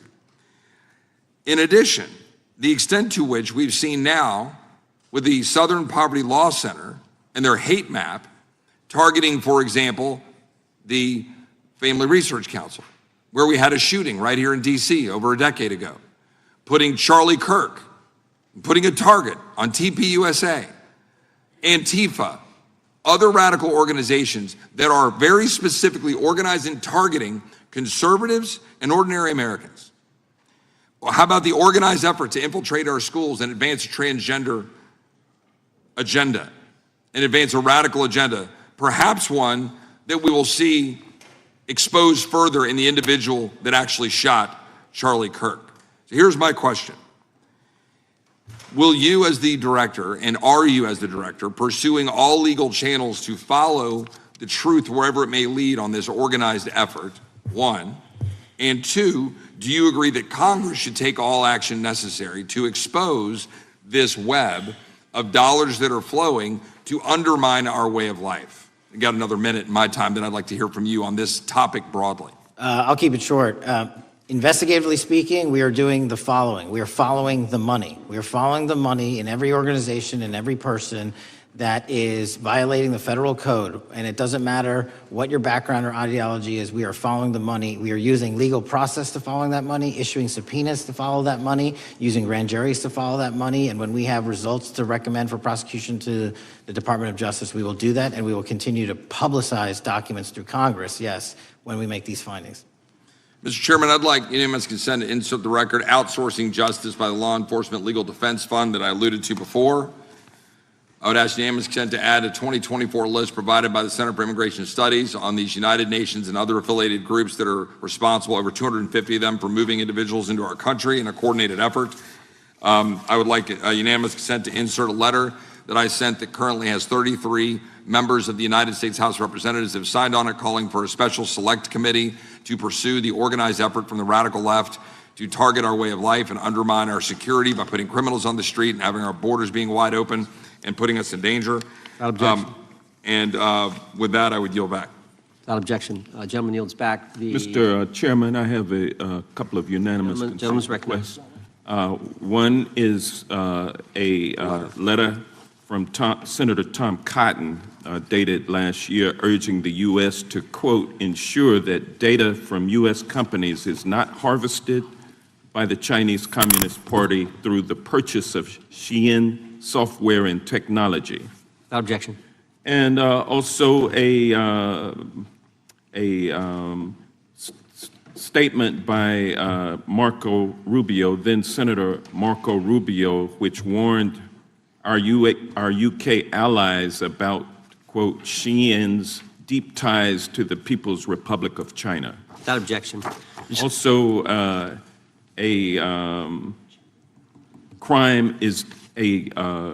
the record crime is down in 2025. Trump doesn't deserve credit, which demonstrates that the crime rates have been decreasing since 2023, which was published by the Vera Institute. Also, a unanimous consent request to enter into the record a NPR report from July of 2024. GOP vows to make America safe again. Statistics contradict their growing crime claims. Without objection. Also, a report out of the American Presidency Project dated January 17, 2025, record low crime during the Biden-Harris administration. Without objection. Also, Joe Biden is correct that violent crime is near a 50-year low, which was a PolitiFact publication of May 2024. And last but not least, a FBI releases 2024 reported crimes in the nation statistics. These are FBI statistics published on August 5th, 2025, which details decreases in murder, rape, aggravated assault, and robbery in 2024. Without objection. Gentleman from Kentucky is recognized for unanimous consent. Mr. Chairman, I ask unanimous consent to submit two sets of documents. The first is a series of emails from the victims of Jeffrey Epstein. They are making FOIA requests to get their own FBI files and not having any success. So I want to bring attention to that by submitting that to the record. The second document that I want to submit to the record, for the record, I know we don't usually read these. This one's not readable. It's completely redacted. For the most part, the first 50 pages. This is actually the search warrant that was served on James O'Keefe for a diary that he had already given to the government 2 months before. And as it turns out, there were no indictments here, yet he still doesn't know why he was raided, and I think he deserves to know. So, without objection. Thank you. The chair now recognizes the gentleman from California. Director, the first time you saw Donald Trump's name was in the Epstein files. Did you close the files or keep reading? I have reviewed not the entirety of the files, so I have. You haven't reviewed all of the Epstein files? Personally, no. You're the director of the FBI. This is the largest sex trafficking case the FBI has ever been a part of. Buck stops at the top, and your testimony today is you have not reviewed all of the files. What I've been doing is been busy providing the safest country this country has seen in modern U.S. history in historic speed, because the men and women of the FBI are given the resources to reduce the homicide rate, to reduce the drug trafficking rate, to reduce the amount of children that are being trafficked, and the number of pedophiles. It sounds like those children being trafficked would appreciate the director reviewing the files. You said you don't know the number of times Trump's name appears in the files, so it could at least be 1,000 times. Is that right? The number is a total misleading factor. We have not released number anyone's at least be 1,000 name times? we have not released anyone's Could it name in the at least Epstein be files 1,000 that times? has not been credible. Director, And could it at we have least be 1,000 released times? every piece of legally permissible information. Okay, you can so- characterize the numbers however you want it. Reclaiming my time, Director. It sounds like if you don't know the number, it could at least be 1,000 times. Which It's not. means It's not. Is it at least 500 times? No. Is it at least 100 times? No. Then what's the number? I don't know the number, but it's not that. Do you think it might be your job to know the number? My job is to provide for the safety and security of this country. My job is not to engage in political And that innuendo includes protecting so you can go sexual out to the assault victims. sticks and get your 20-second hit in your fundraising reclaiming my article. time, And Director. keep going, reclaiming your time, because the Director, people of California If are Trump- being if the underserved by president- your If the representation. president is not implicated, why not release everything that involves him? We have released everything, the president and anyone else's side, that is credible and lawfully be able to be released. Your fixation on this matter and baseless accusations that I'm hiding also child Mr. Massey's pedophiles is disgusting. interest. Anyone that says that needs to look at the stats alone. And go back to the state of California, who's receiving the biggest surge in FBI resources through my redeployment, because the cities of Los Angeles, San Diego, and San Reclaiming Francisco my time, need it. Director. Remembering your oath to tell the truth, did you ever tell Donald Trump his name is in the files? I have never spoken to President Trump about the Epstein files. Did you ever tell the Attorney General that Donald Trump's name is in the Epstein files? The Attorney General and I have had numerous discussions about the entirety of the Epstein files and the reviews conducted by our team. Did you tell the Attorney General that Donald Trump's name is in the Epstein files? And we have released where President Trump's name is in It's the a simple attorney's question. file. Did you tell the Attorney General that the President's name is in the Epstein files? During many conversations that the Attorney General and I have had on the matter of Epstein, we have reviewed The question is painstakingly simple. who Did you can tell be- the Attorney General that Donald Trump's name is in the Epstein files? Yes or no? Why don't you try spelling it out if Yes you're or going to mock me? no, Director? Use the alphabet. Yes or no? No? A, B, C, Director, D, E, F? Don't it wanna sounds do like it? you don't want to tell us. Did you tell the Attorney General that Donald Trump's name was in the Epstein files? Why don't you try serving your Director, constituency did by you tell the focusing on Attorney reducing General violent that Donald crime in this Trump's name- country and the number of pedophiles that are Director, illegally reclaiming my harbored in time, your Director. sanctuary cities in Director, California? reclaiming I'll my work with time. you on that. Do Regular you order, wanna Mr. work with us Chairman. on that? Director, I reclaiming my belongs to time. the gentleman from California. Did you tell the Attorney General that Donald Trump's name is in the Epstein files? The question Yes or no? has been asked and answered. You have not answered it, and we will take your evasiveness as a consciousness of guilt. Director, did Donald Trump ever say to you, just find and release the entire truth? Don't worry if I'm in it. The instructions from the administration were to release all credible information, and we have done that. Did Donald Trump ever provide information about Jeffrey Epstein as an informant? Donald Trump has not been, and I can only speak for the FBI, an informant of the FBI. So, Director, you've played this cute shell game where you say you can't release everything because the court has said that it legally is not allowed to be released, but the court calls bullshit. Judge Richard Berman said that when you went to the court, quote, information contained in the Epstein grand jury transcripts pales in comparison to Epstein investigation information and materials in the hands of the Department of Justice. So let's move on, Director. You wrote a book called Government Gangsters. You identified 20 individuals in that book. You put me on that list, at the top of the list. Thank you. My children find it flattering. 20 of those individuals have been investigated or have had adverse actions.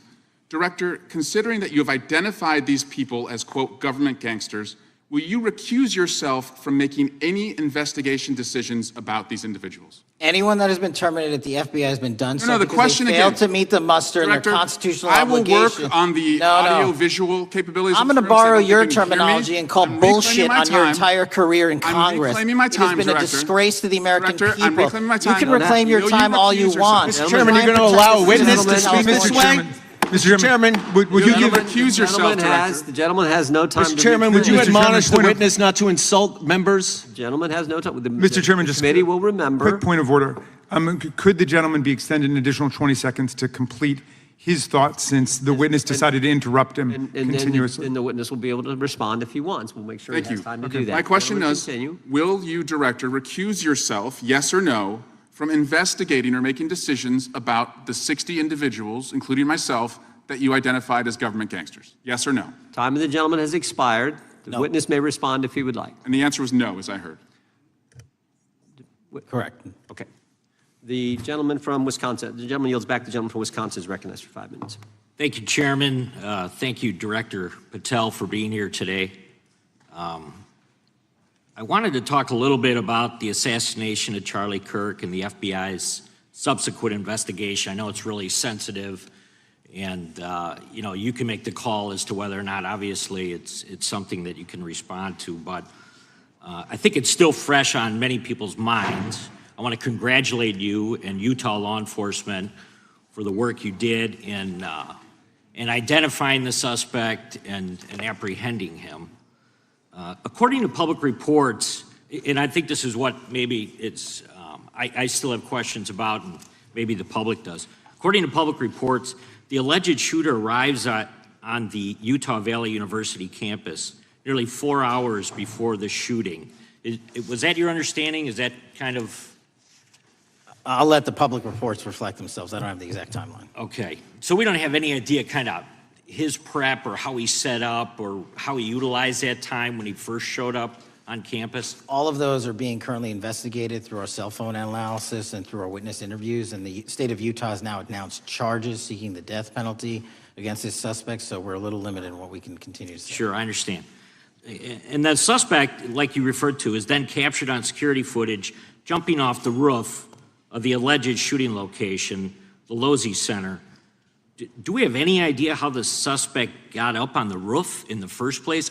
I think for members of Congress, especially after Butler and Pennsylvania, it's just unimaginable that there could be some type of security breakdown prior to an event of that size where somebody could access a rooftop. So not commenting on the case, but having gone to the crime scene and walked the steps that we believe were taken, the roof was actually readily accessible through an exterior stairwell, so anyone could have gotten on it. Okay, okay. The suspect flees on foot to kind of this wooded area where he drops the rifle, wraps it in a towel, and then proceeds to his staged vehicle and basically drives home. So do we have any idea what the towel was about? Was it used later to identify a place where the firearm was left, or do we... Well, what we can tell you is the towel, there was a screwdriver found on the rooftop, which DNA was collected off of, and the towel was found wrapped around the firearm in question in a wooded area next to the campus. All have been processed for DNA. And then, according to the suspect's roommate, there were allegedly messages on instant messaging platforms, specifically Discord, suggesting the towel may have been used to identify that weapon's location. So the public reports have suggested that the shooter acted alone. Do we still believe that that's true? Do we have any idea as to whether or not those Discord messages led us to believe that the shooter may have had help in any way or assistance? I can only speak to the FBI's investigation, and our investigation is ongoing, and we are interviewing any of those individuals involved in that chat and other individuals in the area. Very good.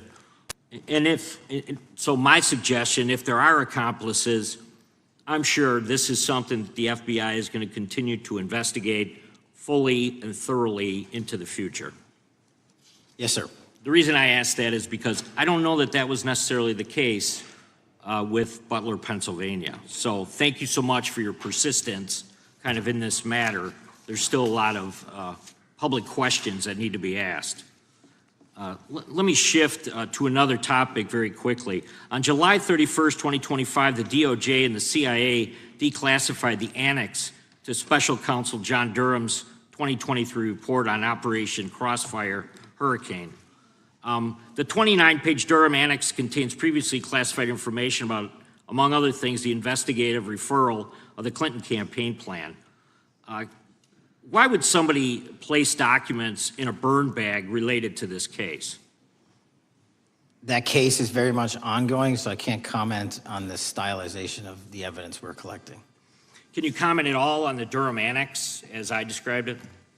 The Durham Annex, which has been publicly released thanks to the FBI's commitment to transparency, is one of the documents that's being utilized. And in general terms, speaking for burn bags, sir, a burn bag is what you use to put classified documents into generally, because that is literally how you destroy them. So it appears that efforts were made by the Clinton campaign to reach out to the FBI agents or the Clinton sympathizers in the intelligence community in order to lead more credibility to the Clinton campaign plan. Do you think that's an accurate characterization?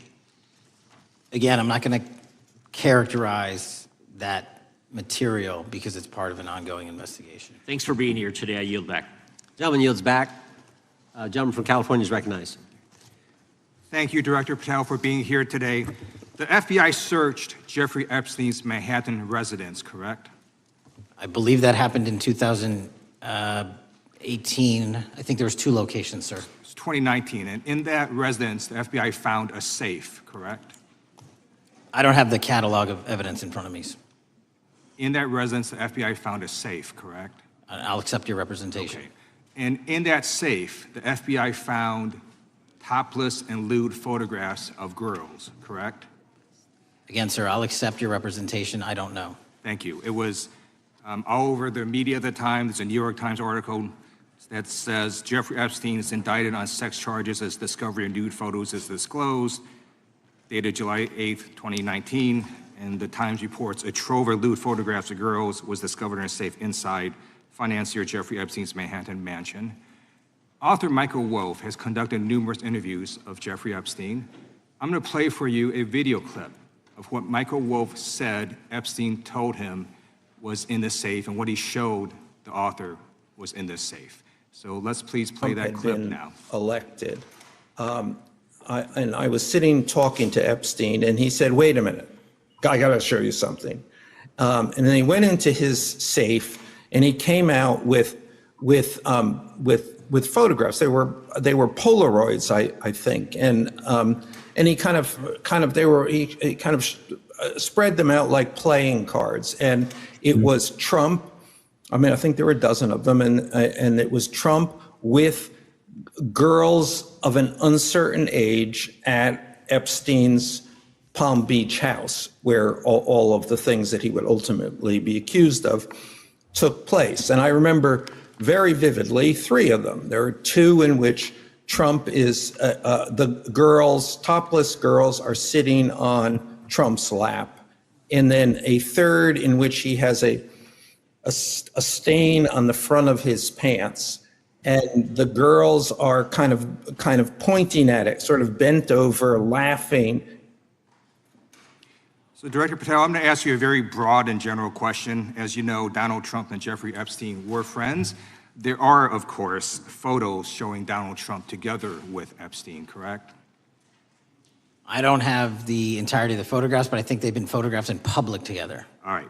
Are there any photos showing Donald Trump with girls of an uncertain age? No. How do you know that? Because that information would have been brought to light by multiple administrations and FBI investigators over the course of the last 20 years. Well, you know what? That's just not true, because no one knew about the creepy birthday message that Donald Trump wrote to Jeffrey Epstein until the Wall Street Journal disclosed it, and then all of a sudden, the Epstein estate provides it to Congress. Well, so certainly, you weren't there at the search. You don't know what Epstein may or may not have done with those photographs even prior to the search. Maybe someone has it. Maybe the Epstein estate has it. You raise a great point. So I'm going to ask you, have you asked to talk to Michael Wolff? You raise a great point. I haven't personally asked to talk to Michael Wolff. Has the FBI asked? But the FBI, I'll get back to you if the FBI specifically so Michael Wolff has has ever. About 100 hours of testimony of Jeffrey Epstein. Wouldn't it be good for the FBI to interview Michael Wolff? I'm not saying they haven't. I just don't know. Has FBI subpoenaed the tapes that Michael Wolff has conducted of Jeffrey Epstein? I don't know. All right. So if you could provide us an answer, that would be terrific. Sure. Well, let me ask you this question then.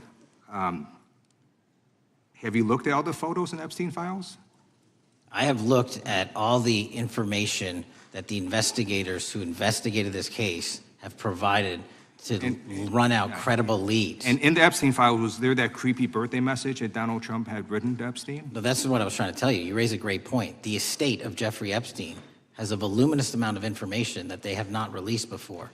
Okay, so that's great. So wouldn't it be great if FBI subpoenaed the estate of Jeffrey Epstein for all that information? The estate is under no obligation to provide that material, even pursuant to a subpoena. That's a great point. Yeah, that's just false. Okay. That's just false. You're the frickin' FBI. You can subpoena the information from the estate, and you better do that. I'd like to move literally on. not how it works. I'm going to move on now and talk about Epstein's client list. You confirmed that it exists. Attorney General Pam Bondi confirmed earlier this year that it exists. So I just want to ask you a simple question. Is Prince Andrew on Epstein's client list? The material related to Prince Andrew has been made public. Is Prince Andrew on the client list? We have released the index of names All right, that were in Jeffrey Epstein's. Is Donald Trump on Epstein's client list?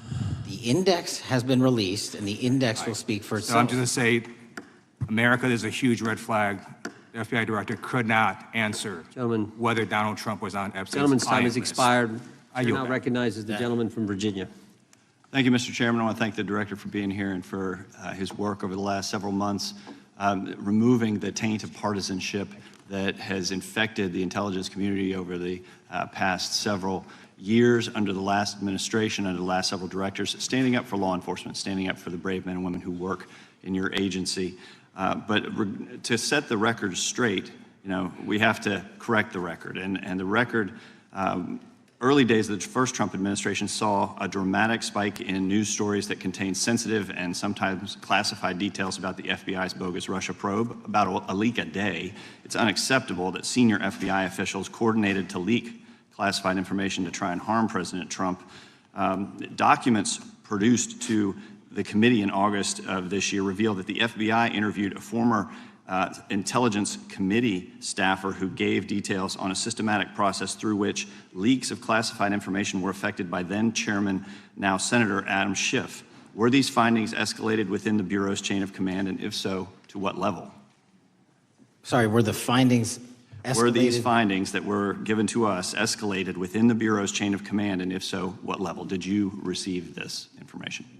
That entire matter is currently under investigation by the people at the FBI that handle leaks of classified information. All right, it's good to know that there is an ongoing investigation. Can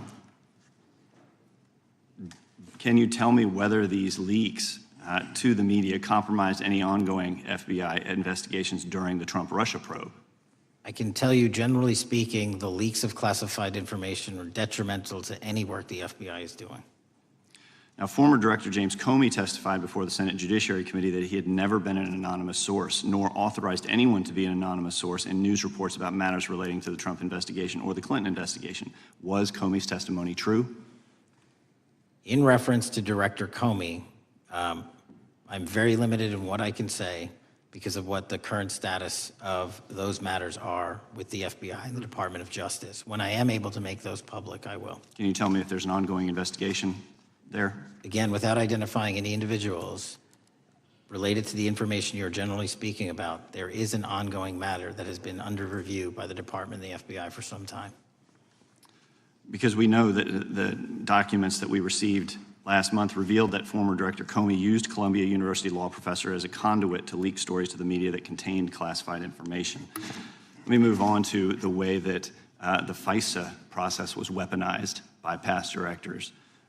Prior to your confirmation, you raised concerns about government misuse of FISA, including Section 702, stating that FISA was in need of major reform. Specifically, you highlighted that the Fisk report that the FBI had conducted 278,000 improper searches of the FISA database. Do you remain concerned about governmental abuse of FISA in Section 702? I'm always concerned, but what we've done since I became FBI director is implement new audit systems. We are nearing 100% review of the 702 query system that you are specifically referring to, and we've also eliminated anyone that has ever touched that database that has in any way made a mistake, whether intentional or not. And we have also identified a system in which those going forward who misuse the 702 system, they don't get 2 strikes. They get 1 and you're done. Okay, I'm glad you mentioned you're continuing to audit because, as you know, in May, the New York Times reported you closed the FBI's Office of Internal Auditing. Can you explain why you decided to close this office? Yeah, because under the new restructuring of the FBI, to save resources, there were two different places doing the exact same thing. We have a specific division dedicated to audits. I didn't need another audit system doing the audits again. And so we folded some of those folks with their expertise into our specific division and then took the rest of those folks and are moving them out across the country. Under previous FBI leadership, FBI agents were found to have lied to the FISC. There have been hundreds of thousands of violations of the querying standards. In light of past violations, what action is the FBI taking to ensure that similar abuses do not occur in the future? Exactly what I've outlined. You cannot have access to the 702 query system if you improperly queried that system at all at any time in your career. Okay, at a Senate hearing 2 years ago, your predecessor, Director Wray, testified FBI had previously purchased U.S. phone geolocation data for a specific national security pilot project and further stated that the project had not been active for some time and that the FBI relies on court-authorized process to obtain location data from companies. Does the FBI purchase location data or any other data of Americans from data brokers? I don't believe so, but I'll get back to you. Thank you, that'd be important. I appreciate that. I yield back. Gentleman yields back. Gentleman from Washington is recognized. Thank you, Mr. Chairman. Mr. Patel, before you joined the FBI, you had very strong opinions about what the FBI was hiding regarding Jeffrey Epstein. In a September 2023 interview with Glenn Beck, you said, the Black Book is under the, quote, direct control of the director of the FBI. In December 2023, you said, let us know who the pedophiles are. Even for a short time after becoming FBI director, in February of 2025, you tweeted, quote, there will be no cover-ups, no missing documents, no stone left unturned. In June, you told Joe Rogan, quote, we've reviewed all the information, we're going to give you every single thing we have and can. But then suddenly in July, everything changed. You and Attorney General Pam Bondi released one video and said that there was nothing more to see. Your July memo says you uncovered more than 300 gigabytes of data and physical evidence, but that you had decided no further disclosure would be appropriate or warranted. That is a quote. I think what happened, Mr. Patel, is that suddenly you discovered that Donald Trump's name was all over these files, and you started a giant cover-up. So you are under oath, Mr. Patel. You just testified to Mr. Swalwell that you did not speak to the president about the Epstein files. To your knowledge, did Attorney General Pam Bondi speak to the president about what was in the Epstein files? I can't speak for Attorney General Pam Bondi. So to your knowledge, you don't have any information. The question was, do you have any knowledge? Do you have any knowledge? I can't speak. You are refusing to answer the question. So let me tell you that the Wall Street Journal reported that in May, Bondi told Trump that he was in the Epstein files, and at the same meeting said that the DOJ did not plan to release the files. Yesterday, you testified to Senator Kennedy that there was, quote, no credible information that Epstein trafficked girls to anyone else, and that you have, quote, continuously and publicly asked the public to come forward with more information and we'll look into it. Today, in response to Mr. Massey's question, you appear to say that the survivors were not credible. These are survivors. That's not at all what I said. Okay, great. I'm going to ask you this in a second, but let me tell you about the survivors, and let's bring them up here into the room. These are women who came to the Hill and testified that they were groomed and raped at the age of 14 and 16 years old, and they called to meet with the president and to meet with the FBI and to have people investigate their claims. Some of them have never testified before. If you are so interested in getting the public to submit any information, why have you not met with them? You said you haven't met with them. Have you met with them? I'll give you one more chance.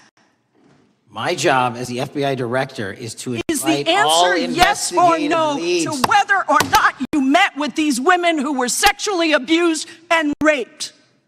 Any insinuation by you or any people on your side that I'm not manhunting child predators and sex traffickers, just look at the stats. And you talk about cover-ups, man. Mr. Chairman, you talk about cover-ups. And I will take as much time as Where I were want. you during the Obama and Biden Mr. administrations Chairman. when these so-called cover-ups were going on? Mr. Why didn't Chairman. anyone in those administrations talk to any of these purported Chairman. witnesses? Yeah, I have some regular order, Mr. every Chairman. single person to provide credible information. Time belongs to the gentlelady from Washington. Washington. And I'm but going to take when another you couple accuse of the minutes. witness of something, he's allowed to respond. That's how it works. You say Listen, something, he didn't you say even, something, excuse he's me, allowed to Mr. Chairman, respond. you have Point always of been order. fair, but this is I'm not being fair. and you will get No, your, this you will is get your my time, and he You will give the said gentlelady that the a few witnesses additional were not credible. seconds of time. I'm going to get an additional minute of time because No, that's you'll how get much what, time you he won't get a took. minute, you'll get some seconds, what we think is under 5 minutes. You don't get to demand how Mr. much time you Patel. get. That's not how it works. Mr. Patel, are the victims of the Jeffrey Epstein horrific trafficking ring, are they credible?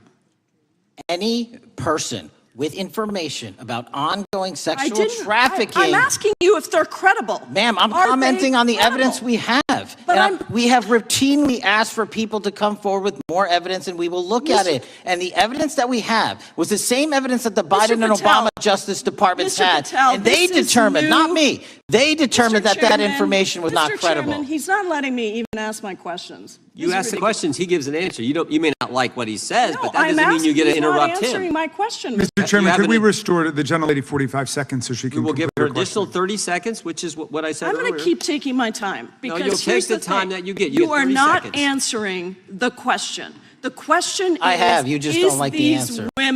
Are these women credible? It's a yes or no answer. I have answered the question. Well, and I what is keep the telling answer? you, I'm the only FBI director that has welcomed new information in this case. This You're administration is the only one that has welcomed any new information in this Is there case. a yes or no to whether Present the new credible victims are information. credible? Present new Are information. the victims credible victims- or not? I'll tell you what happened in the last Trump Are they administration. credible or not? You can't even Victims say. credibly came forward, and you know what happened? President Trump authorized the indictments of President Jeffrey Trump Epstein, called not them a Biden, hoax. not Obama, President Trump no one called else. the entire thing a Democratic hoax. So I would like to ask The you gentlelady's if time has you expired. will I gave her meet- the additional if you- 45 seconds she if you requested. will The meet- gentlelady yields back. The gentleman from Mr. New Chairman, Jersey is I would like recognized to for his ask if 5 you would minutes. meet with the women who were sexually Time does not belong. abused and raped and groomed Time does at not the belong ages to the of gentlelady from 14 Washington. and The time now 16 belongs- years old. Are the you time- going to cover up? No, I'm Are not you gonna- going to I'm continue gonna to recognize cover the up gentleman for from the New rich Jersey for and his 5 minutes. powerful men, including those that might be on this committee? I can yell Or too, are Mr. you Chairman, but I going don't want to yell allow about them this. to The time belongs testify? to the gentleman from New Jersey. I Are you appreciate the going to allow gentlelady them to yielding testify, back. Mr. Patel? Go ahead. Will Mr. you Angelo. allow them to testify to you, Mr. Patel? Mr. Patel, thank you for being here.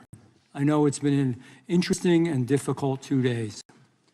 And I wasn't going to talk about the Epstein thing because there's a lot of other issues that affect the FBI, but I have to say a few words. I've sat here, I've listened to this, I've watched it, and you know, my Democratic colleagues are so concerned now, Mr. Patel, all of a sudden. Where were they last year? Where were they the year before? Where were they the year before that? Where was the last president in any of this? All I know, the only thing I see is a single letter from the ranking member that was sent in 2019 that he didn't like the plea deal, and some people signed on to that. Most of the truth, the real truth, let's be honest, let's be intellectually honest. The real truth is we didn't hear from them at all. Anybody of them. Hardly any of them ever mentioned it. Some of them didn't mention it at all until the beginning of this year. Earlier in the year it started. Not one Democrat asked Director Wray. We all remember Director Wray was here. Not once, not twice, multiple times. Nobody asked Director Wray about Epstein before this committee. Nobody was that concerned. Where was the concern for the victims then? Where was the moral righteousness then? Where was the outrage then? Where was the sense of duty then? Where was the desire for accountability then? Where was the urgency for justice then? Most of all, where the hell was the integrity then? You know what the truth is. Let's just say it, man. Tell the truth time. The truth is, it's politically useful for them to try to do this now, even though they didn't give a damn about it in the past. And you know what? That's an insult to the victims, and that's an insult to America. Continue to do the work you're doing. Continue to uncover what needs to be uncovered. One real quick thing before I say anything to 9/11. We know that was mishandled by the past director and by the past FBIs. There are family members here. There are family members who are concerned. God Almighty, we want to get to the truth of that. I ask you, please, to meet with them, to talk to them, and to investigate this with truth. You know, in the Biden administration, we went through a very dark and difficult period of time. The FBI trust was broken with the people. Catholics were, this is the stuff we've been talking about, were labeled radical threats for praying in their churches with their rosaries. Parents at school boards were called terrorists for standing up for their children. Hindu holy men in New Jersey, we have the largest Hindu temple in the world. They were attacked. They were put up against the wall with guns to their heads. So it isn't just a Catholic or Christian thing. American Jews were targeted in colleges and universities, and a lot of folks in the FBI, in the past FBI, not this one, didn't give a damn. We can't go back to targeting religion. We can't go back to silencing free speech. The Biden administration did that. So I got questions for you. Hopefully thoughtful questions that you can answer for us in a thoughtful way. How is this FBI now, under your leadership, how are we restoring trust for Catholics, for Hindus, for Jews, for parents, for all the other, for just American people that were targeted by FISA because they had a different viewpoint? How are we restoring that trust in the FBI? In multiple ways, sir. One, and maybe most importantly, is through transparency and providing the American public with the material so they can see, read it themselves as to what the abuses were in the past, whether it relates to the Catholic memo or the Hindu incident you talked about at the largest temple in North America. Any institution of faith and any member of faith will not be investigated by this FBI because they are men and women of faith ever, period. And nor should they. Nor should they. I don't mean to interrupt you, but my God, of all the amendments to the freedom of speech, freedom to believe in what you want to believe in, I know you're standing up for that. Continue. I'm sorry. No, that's it. Sorry. Okay. The Richmond memo was driven by a reliance on sources. The Southern Poverty Law Center, you know, the words sound nice, but the organization's not so nice. And we've seen the Anti-Defamation League distort data that counts as violence. Have you been able to identify and eliminate these kinds of partisan sources? We welcome all sources, but we want objectivity and neutrality and decency in the way we report all this. Have you been able to uncover any information there? How do we make sure our sources are good in the future?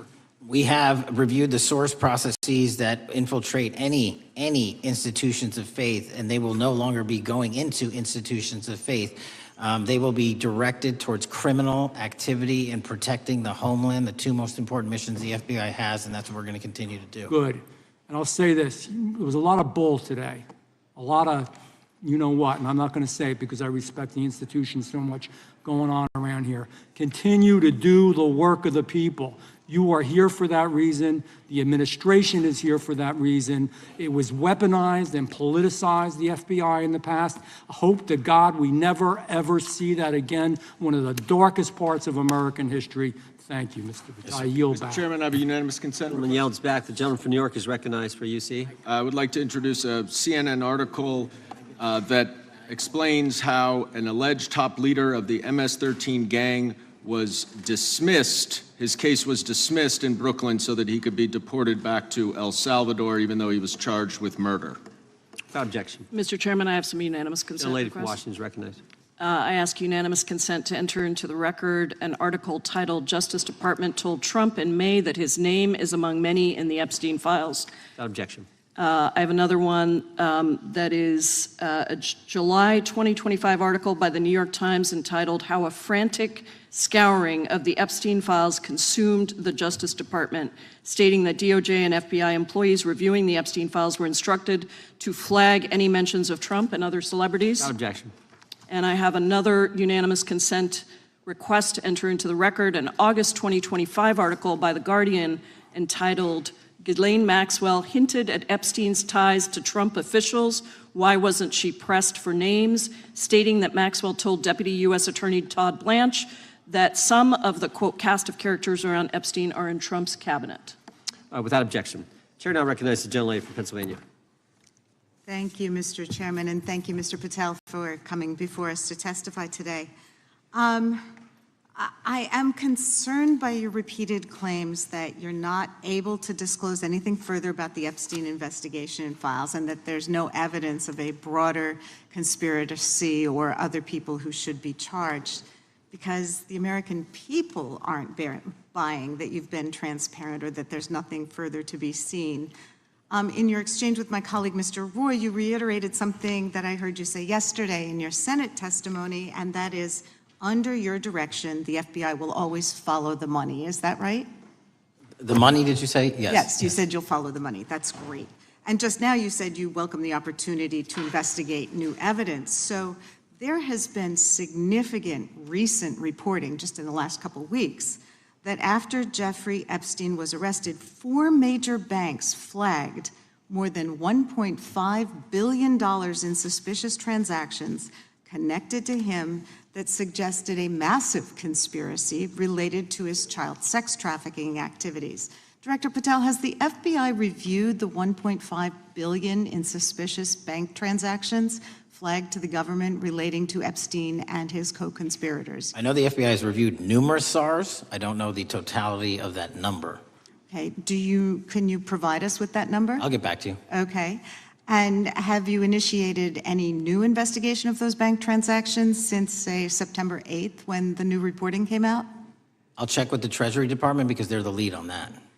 Okay, so Director Patel, how many individuals or entities has the FBI interviewed, subpoenaed, or compelled to testify? Can you give us those numbers with respect to these bank transactions? Not off the top of my head. I'll have to work with Treasury. Okay. We're concerned, you see, because you say you're going after child predators, but We are. obviously this is how you follow the money, is if you follow the bank transactions that apparently enabled the child sex trafficking. Would you agree? It's one of the valuable investigative tools is to follow the money. Okay. Have Jeffrey Epstein's victims have asked us to ask you whether or not you've investigated Epstein's lawyers, the lawyers who facilitated those payments. Have you subpoenaed or questioned any of those lawyers? So in 2018 and 19, what I recollect is many, if not every one of those lawyers was part of the investigation. But you weren't there at that time, I wasn't right? there. Okay. So can you get us the names and the numbers of who was investigated then with respect to those lawyers? As long as I'm allowed to release it, absolutely. Okay. Well, if we provide you with subpoenas, I assume you can release it. Is that right? We have a current subpoena and we're working with Congress to provide it.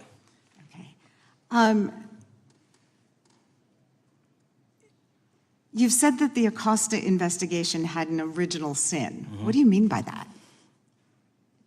Basically, if you're looking at an actual pedophile ring, what you should not do is limit the time frame in which you're legally able to collect information. So search warrants that Mr. Acosta utilized in 2006 and 7 leading to the 2008 plea agreement had a very specific narrow window of years, I think 3 or 4 years. And so information pursuant to legal process wasn't collected for 10 years or 15 years or 20 years. It also, subpoenas were not sent out to hundreds of witnesses at the time, hundreds of victims at the time. None of that was done. None of these people were put in grand juries. And so the totality of information from the jump, instead of being this big, was like this. And that, in my opinion, is not how you run an investigation if you're trying to break a sex trafficking ring. So you're now in charge of the FBI. Why haven't you done that investigation? Great question, and here's the answer. Simply because I am not able to go back 20 years and collect information that the courts had decided was already subject to search warrants. They have said, this was in the investigation, there's a non-prosecution agreement out of that plea, and when the case was reopened, and this is where it comes into play, when the case was reopened in 2018 and 2019, the search warrants, again, were limited to the conduct of Jeffrey Epstein. Now, whether that's right or wrong, that's a different discussion, but I'm telling you that's the information we well, I think reviewed. that is a different discussion, and I think the discussion we'd like to have today is why you aren't following the money with respect to the broader conspiracy that it has been reported in the New York Times and elsewhere, and that if you really want to attack the issue, if you wanted to attack the issue, if you wanted to get to the bottom of it, if you wanted to disclose what really was involved in the Epstein files, the Epstein cover-up, that you would be taking very different actions that you are today. I do want to seek unanimous consent to enter into the record the New York Times September 8th, 2025 article, How J.P. Morgan Enabled the Crimes of Jeffrey Epstein. Without objection. And also an article dated July 17th, 2025, in the Epstein case, Follow the Money. Without objection. Okay, thank you. Gentlelady yields back. Mr. Chairman. Gentleman from Maryland is recognized. Thank you much. Pursuant to Clause 2K6 of Rule 11, I move that the committee subpoena the CEOs of 4 banks, J.P. Morgan, that's Jamie Dimon, Bank of New York Mellon, Robin Vince, Bank of America, Brian Moynihan, and Deutsche Bank, Christian Sowing, in order to get the suspicious transaction reports. These 4 banks have flagged to the government $1.5 billion in suspicious transactions related to the sex trafficking crimes and conspiracy of Epstein, Maxwell, and all of their collaborators. And as you know, Mr. Chairman, we got the SARS reports for Hunter Biden totaling around $20 million. And so these $1.5 billion in SARS reports we should get, especially since the director doesn't seem to be forthcoming. And I request that we do this immediately. I think the director's been very forthcoming. We will hold any motion to subpoena in abeyance until the conclusion of the hearing. The chair now recognizes the gentleman from Texas. Thank you, Mr. Chairman. Thank you, Director Patel, for being here. It is quite clear that certain members of this committee, they want their 15 seconds on TV, stamping and coming. Maybe it's for fundraising. Maybe they're struggling in their district. They need a little bump. But they turn a committee into a clown show, and that's what we're seeing. You're being unjustly attacked today. I watched the Senate hearings yesterday. You were attacked there. We know there's an agenda. There's always an agenda. It's the same characters with the same personalities, the same objective, and that is destroy the mega movement. You're being attacked, Director, is because you're effective. You highlighted what you've been doing in D.C. with the president in reducing violent crime. You're very effective. Another individual that was very effective with meaningful debate and dialogue was Charlie Kirk. And they killed him for it. Charlie Kirk was a man of faith. First and foremost, he loved his Lord Jesus. He loved his family. Beautiful wife, beautiful children. Just a remarkable, honorable man that was silenced with this assassin's bullet. I would say if Charlie Kirk lived in the biblical times, he'd have been the 13th disciple. He'd have been the 13th disciple. We have a new committee, if you're not aware, a new select committee regarding January 6th. I'm honored to be on that committee. I'm looking forward to working with other members to expose truth, questioning federal agencies that were involved on January 6th, like the FBI, played a role, but we don't really know, Director, to what extent. We don't know. The January 6th sham committee was not formed by Nancy Pelosi to seek truth. It was nothing about getting to the truth about January 6th. Their sole mission was to damage Donald J. Trump and end his political career. And everybody knows it. That's what the purpose was. You know what's nice, so I kind of get to ask the question, though, how did that work out for you? Donald J. Trump is back in the White House, and America loves him. I spent 30 years in law enforcement, retired sheriff from a large county in the great state of Texas.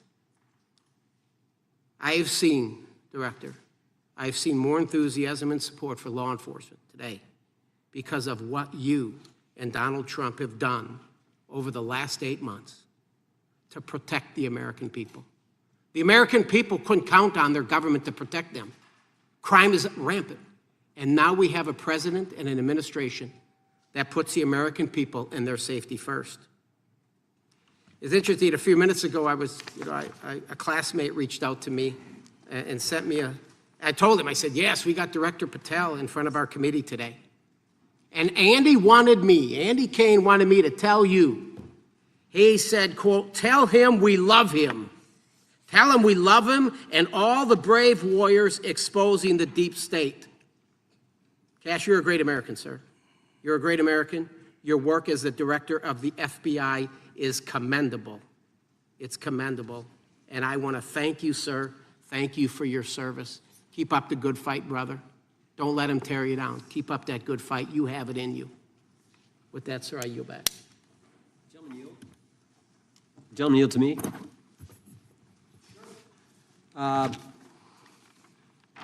Director Patel, there were 26, the gentleman mentioned the select committee, there were 26 confidential human sources at the Capitol on January 6, 2021. 4 entered the Capitol and thereby broke the law. Do you know if those individuals were being paid by the Ray FBI? So we've provided 600 pages of documents to this committee alone regarding January 6th. That's 600 pages more than any of my predecessors. Yep. Generally speaking, confidential human sources are always paid by the FBI. That's how it works. I can't speak to the specifics on each one and how much they make. And we appreciate it. We've reviewed some of that material, and you've given us a lot of material that we didn't get from Director Ray. That specific question, I think, is important to the American people. Were people who were confidential human sources of the FBI who broke the law, one was recommended for prosecution, my understanding is, by the information we've received from you. Were they actually paid by the very taxpayers who may have got charged with the same offense? I think that's important for us to understand. I'll get back to you on that. Thank you. Chair now recognizes the gentleman from California. Thank you, Mr. Chair. Welcome, Director Patel. I want to focus a little bit on domestic terrorism. We have a graph here, data up to 2021, but as you can tell, domestic terrorism is on the rise.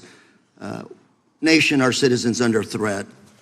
We saw the assassination of Charlie Kirk, 2 assassination attempts on the president, school shooting, Minnesota last month, and closer to home, just a couple of days ago, Huntington Beach, peaceful vigil for Charlie Clark, infiltrated by neo-Nazis who essentially made the local individuals attending that event fear for their safety.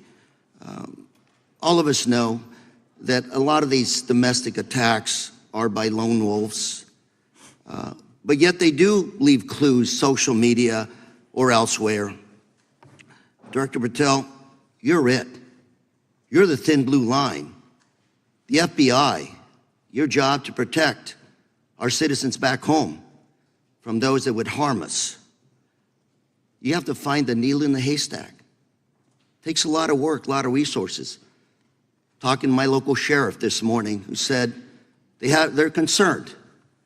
Federal cuts to local grants that help them do the job. Then, of course, let's not forget about other threats that are coming before us, like high-tech fraud. Local senior recently was talking to me about a text she had gotten, a demand by the IRS to send a payment immediately, or the IRS agents were on their way to arrest this individual. Pretty gutsy stuff by folks probably from Europe, North Korea, Russia, China, people, okay, going after those precious savings our senior citizens rely on. Yet the president's proposing a budget cut of $500 million or more to your organization, the FBI. You've said that that'll essentially equate to about 1,300 less jobs at the FBI. So I'm going to ask you essentially, what is it that we can do to help you do your job? Little concerned. Friday night lights. One of the events I love to do on Friday nights, go to the local high school football game. Sit there at the stadium and you always say, what if? What if? You're the thin blue line. Can you do your job cutting $500 million from your budget? Thank you, sir. I think we are doing our job, and the distinction is with the budget that we have, we are flexing more resources to the field. California is receiving the largest FBI plus-up of any state in the union due to that plus-up. They're not getting a reduction. No state is getting a reduction. Every state is getting a plus-up. And so I'm utilizing the money that we have to first plus it up. And the empty vacancies that we have, those haven't been filled in years, not under my leadership. Here's my concern. You're going to do well. You're doing more with less, is what you're saying. Yet we're about to vote on a budget that has $88 million more to protect members of Congress, the executive branch, in the Supreme Court. There's a contradiction here. Back on Main Street, we're saying you can do more with less, you can protect them with less money, yet here in Washington, we're saying we need more money to protect members of Congress. It's a little contradiction here. Or maybe, sir, you ought to talk to leadership about coming in with your management style to protect the Supreme Court, Congress, and the administration. Otherwise, it's essentially a hypocritical situation. We need more protection, yet folks on Main Street can do with less. My concern is folks on Main Street. We also were, I think we received over $300 million in the big, beautiful bill, and we're also receiving pots of money from our interagency, so this sort of $500 million cut isn't entirely accurate. You're still getting cut $200 million plus. You're still moving your agents to do ICE work, so you are leaving a lot of bases uncovered. And I'm not going to be argumentative with you, Director Patel. I'm just saying, if that thin blue line does not hold, people on Main Street will pay the price. I agree with you, sir. And I just look forward to working with you, because I am very concerned that these kinds of budget cuts are short-sighted, especially when my local sheriff calls me and says, we need more support, and we're looking at budget cuts. I'll work with you, sir. Thank you, Mr. Chair. I yield time. Mr. Chairman, I have another unanimous consent request. The gentleman yields back. The gentleman from New York is recognized for unanimous consent. I seek to introduce a December 2024 OIG report from the Department of Justice, which confirms the conclusion of the Bill Barr Justice Department that the so-called whistleblower, a disgruntled former employee of the Intelligence Committee, was not a credible witness, and there were no further actions taken. Without objection. Mr. Chair, I'd like to submit some items for the record. You bet. Gentleman from California. First one, Trump's deportation diverts FBI agents off child predator cases. Second one, FBI director backtracks on administration's proposed budget cuts. And number three, Trump administration says 70% of ICE detainees do not have criminal convictions. Without objection. Gentleman from Texas is recognized.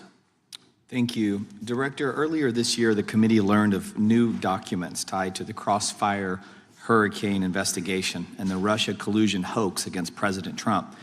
Your efforts in declassifying key documents tied to this investigation allowed the committee to acquire thousands of pages that it did not have previously. Did any of your predecessors make any effort to declassify these documents? Not to the extent we have. Did any of your predecessors share or leak any details that were classified at the time? There are ongoing leak investigations across the board at the Bureau related to this. I believe one of those is Mr. Comey, and I thank you for continuing that investigation. Among the declassified documents are the Durham Report Annex, the Crossfire Binder, and the Nellie Orr Criminal Referral. Could you summarize for those watching what we know about the Russia collusion hoax so far? Well, sir, I think the record will speak that the Russia collusion matter was perpetrated by a political party to go overseas and obtain information from a foreign intelligence asset, only to have that information, which was demonstrably false, turned over to the FBI, who walked into a federal FISA secret court and asked for a secret surveillance court order and lied to the federal court, and we know that because someone was convicted of it, and only to surveil the political opponent. So that is a massive scandal. We helped expose it. And in terms of the pages of productions, I provided 1,400 pages of production related to Crossfire Hurricane, and my predecessors have provided 0. I appreciate that, and I appreciate your courage and commitment to declassifying these important documents for our review, and hope that you'll continue with this commitment. Can we expect to see more declassification efforts regarding the Crossfire Hurricane and Russia collusion hoax? Yes.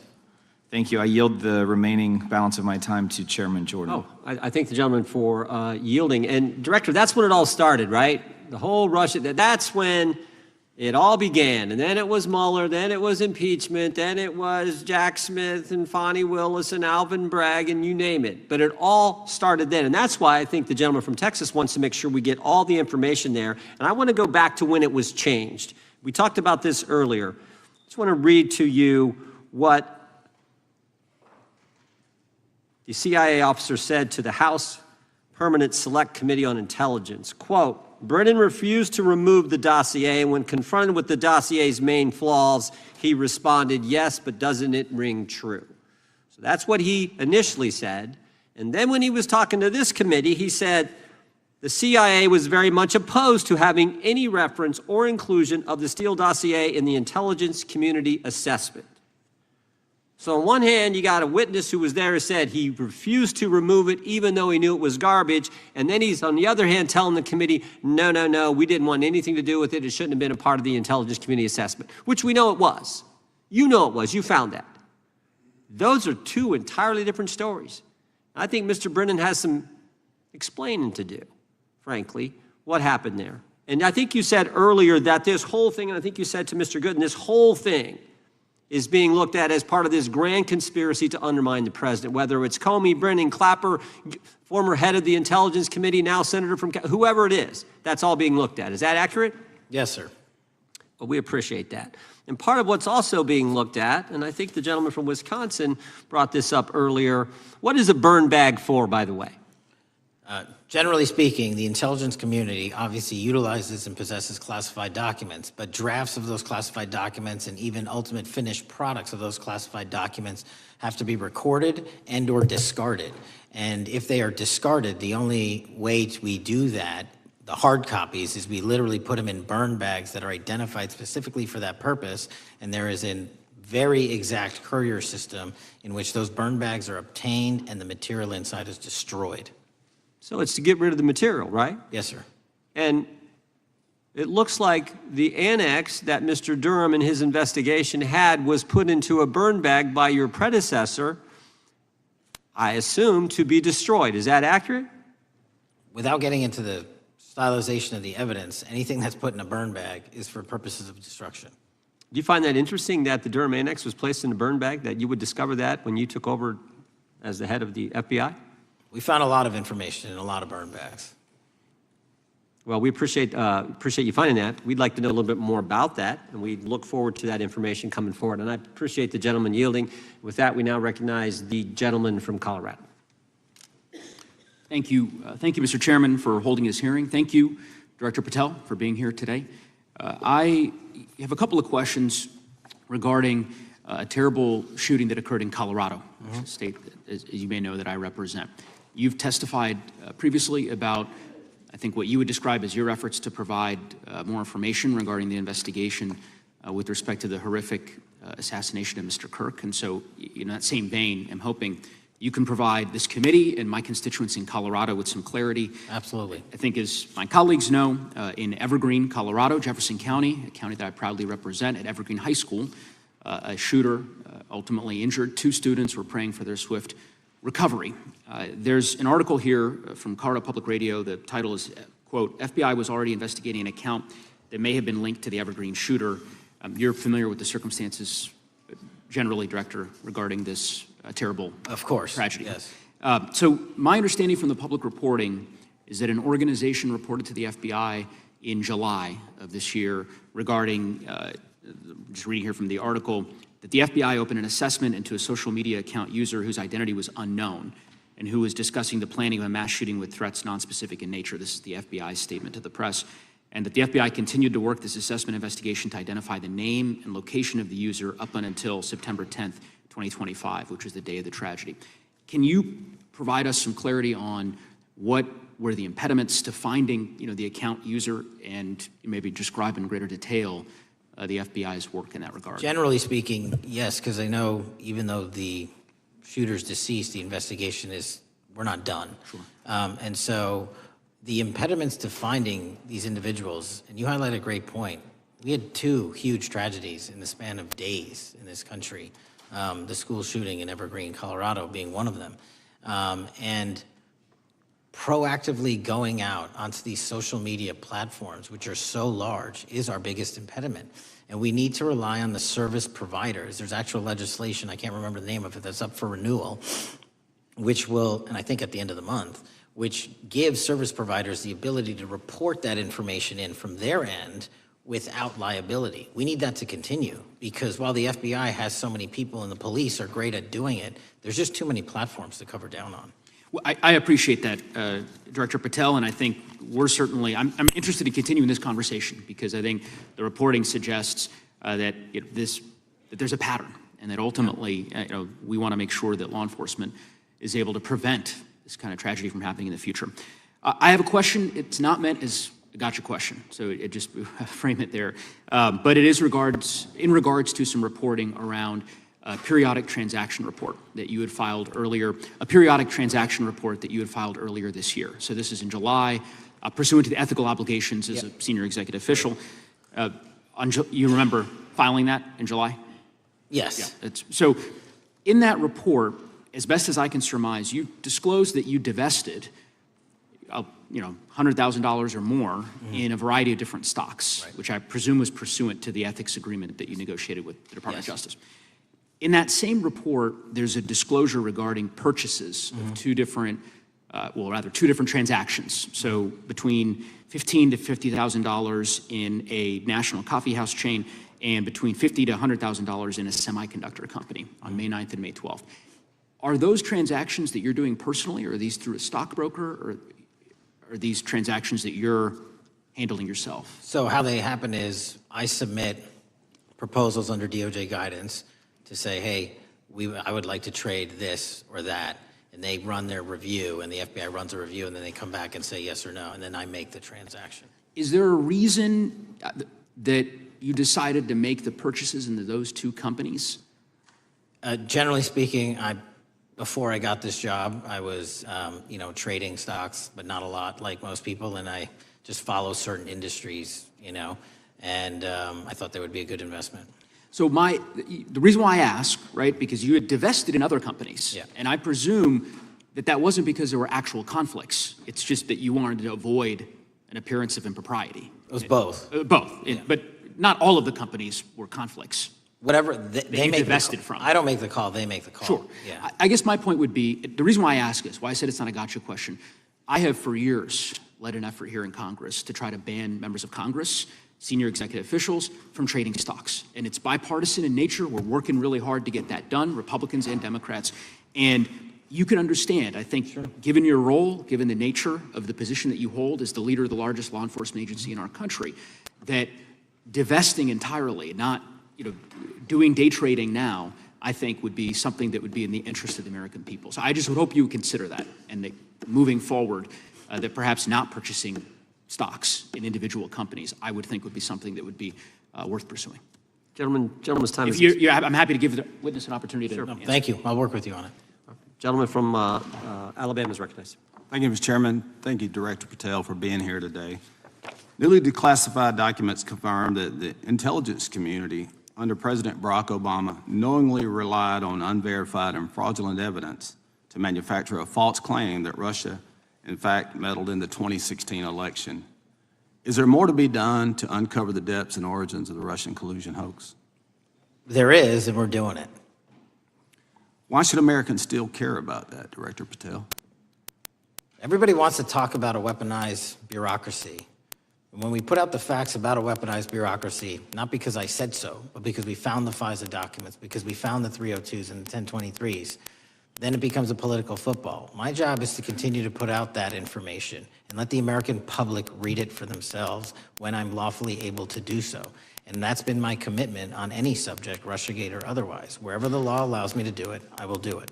When I first came in 2020, the number one concern as I was doing town halls was the weaponization of the government against the American citizen. And so are there things that you're doing, structural reforms that implementing so that the FBI cannot be weaponized again, whether it's against President Trump or future elected presidents? It shouldn't be weaponized against anyone. And the structural reform is simple. If you're going to go after a political individual or someone seeking political office, there has to be a grounded basis in law and fact to open up a criminal investigation. And if there's not, the investigation isn't even opened. And I've also gone back and reviewed other cases that were opened in prior administrations related to public officials. And we've closed a number of them because we felt that some of these actions were weaponized on either side of the aisle. I felt it wholly inappropriate for the FBI to be playing umpire and referee amongst these decision makers when there was no factual or legal basis to continue those investigations, so I shut them down.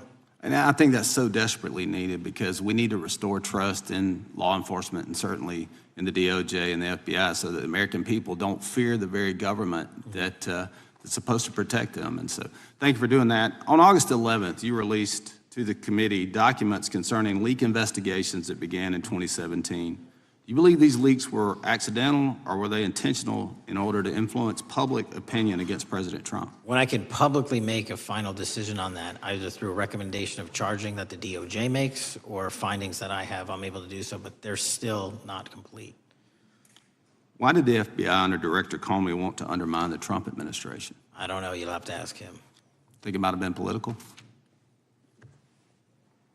How will Director Comey be held accountable for his leaks and classified information concerning the Russian collusion hoax? Well, anyone. Doesn't matter what you did before or what seat you were in. If you leak classified information, that's illegal. And we will investigate it fully. And if we can bring enough evidence to recommend charges to the Department of Justice, we will. But as you know, in these leak investigations, it's very difficult to produce the information necessary. We know leaks happen. They literally happen every week. It's one of the most destructive things to this country. Media receives classified information beneficial to one side or the other. I'm a fan of none of it, and I want to shut all of it down. And we need to bring some real cases to deter individuals from doing that, and that's my focus. What was Comey's role in creating the ICA? Speaking from my memory, as the head of the FBI, he was charged under then Director Brennan, and Director Clapper and the other IC elements to come in with the NSA, CIA, FBI, and ODNI and put together a collection of information on how the information sort of surrounding Russiagate came together. So he represented the FBI in that. Was former Director of CIA, John Brennan, he's denied that the Steele dossier was used in creating the ICA. Is that true? Well, without commenting on him, the FISA has been released, and the dossier was in the FISA. It was in 4 FISAs. So I'll let the public decide. Well, former Director Brennan actually denied repeatedly that he pushed for the Steele dossier to be included in the ICA. Is that true? Denied. I'll let his testimony speak for itself, but then Deputy Director Andy McCabe also testified to the House Intelligence Committee, which has now been declassified, that were there no Steele dossier, there would have been no FISA. Well, my time's getting close, but let me tell you this, sir, and my colleague from Texas said, thank you for the job you're doing. You're making the American people safe. You're restoring trust in these agencies that so many of us have lost trust in. So thank you for the work you're doing. That thin blue line, you're doing a fine job, and we want to let you know we appreciate it. Thank you. God bless you. Lady from California is recognized. Thank you, Mr. Chair, and thank you, Director, for coming here today. And actually, thank you for your response to my colleague from New York who asked you earlier about violent extremism. And you said that there is violent extreme ideology on both sides. And I think you actually alluded to that same statement yesterday in the Senate. So I too have some questions I'd like to ask you. These are not gotcha questions, and just deny, please, what you deem to be false. So Dylan Roof, who followed white supremacist propaganda, murdered 9 black parishioners in Charleston in 2015. Do you deny this? I'm sorry, Dylan Ruth? Roof, can you give me some more information? You're head of the FBI, you probably know this. If you don't know, that's fine. You can give me a reminder. I've got a lot in front of me. It was national news. Robert Bowers murdered 11 Jewish worshipers in Pittsburgh in 2018. I do remember that. And it was the deadliest anti-Semitic attack. So do you admit that that happened? I'm not saying the other thing didn't happen. I'm just asking for a little information. Patrick Cruces, who posted a manifesto about a Hispanic invasion, walked into a Walmart in El Paso, Texas in 2019 and began firing. He murdered 23 people that day, and the youngest was 15. Do you admit or deny that that happened? I'll take your presentation as accurate. All right, well, I have to say all of these cases have been adjudicated. As I said, they are not gotcha questions. These incidents were national news. And as director of the FBI, you have access to all of this information. So in 2022, Peyton Grendon walked into a supermarket in a black neighborhood in Buffalo, New York, and started shooting. He murdered 10 people that day. And on September 10th, your friend Charlie Kirk was assassinated. Tyler Robinson has been taken into custody and charged, but also on that day, Desmond Holley, a 16-year-old white male, shot and injured 2 students at a high school in Colorado before killing himself. And according to the Anti-Defamation League, he had a fascination with mass shootings and white supremacy. So do you admit to, deny these facts? Those happened. Okay. Your predecessor, former FBI Director Christopher Wray, said that one of the most dangerous concerns is that racially motivated violent extremism, especially white supremacists, has been the biggest chunk of our domestic terrorism cases and is responsible for the most lethal attacks over the last decade. Do you admit or deny, A, that he said this? I'll let the record reflect that. Whatever he said was what he All said. right, and do you agree? That there is racially motivated crimes being committed in America, yes. Yes, especially white supremacists, which is the biggest chunk of our domestic terrorism. I'm glad that you said this. So last week, President Trump was asked if there were extremists on both the left and the right. He was actually asked this by Fox and Friends, and his exact words were, "I'll tell you something that's going to get me in trouble, but I couldn't care less. The radicals on the right oftentimes are radical because they don't want to see crime. The radicals on the left are the problem, and they're vicious, and they're horrible, and they're politically savvy." Do you agree with the president? I don't speak for the president. The president speaks for himself. Do you agree with the president? I don't. On what matter?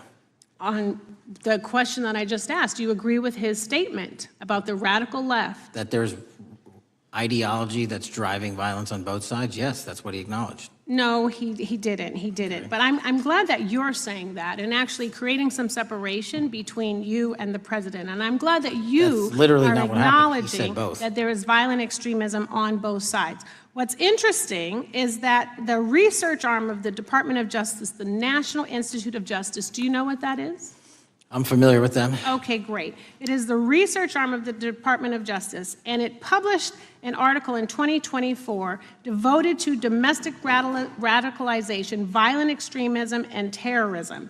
I have it. It's interesting that it's no longer on the website. It has been scrubbed, but I ask these questions because what makes a strong, qualified director of any business, of any household, of the FBI, what makes a reputable prosecutor is not lapdog loyalty, but a commitment to the creed that evidence is agnostic and that the evidence will lead you to making the right decisions. And your job, no one's job is to like the data or the evidence, it is to collect it.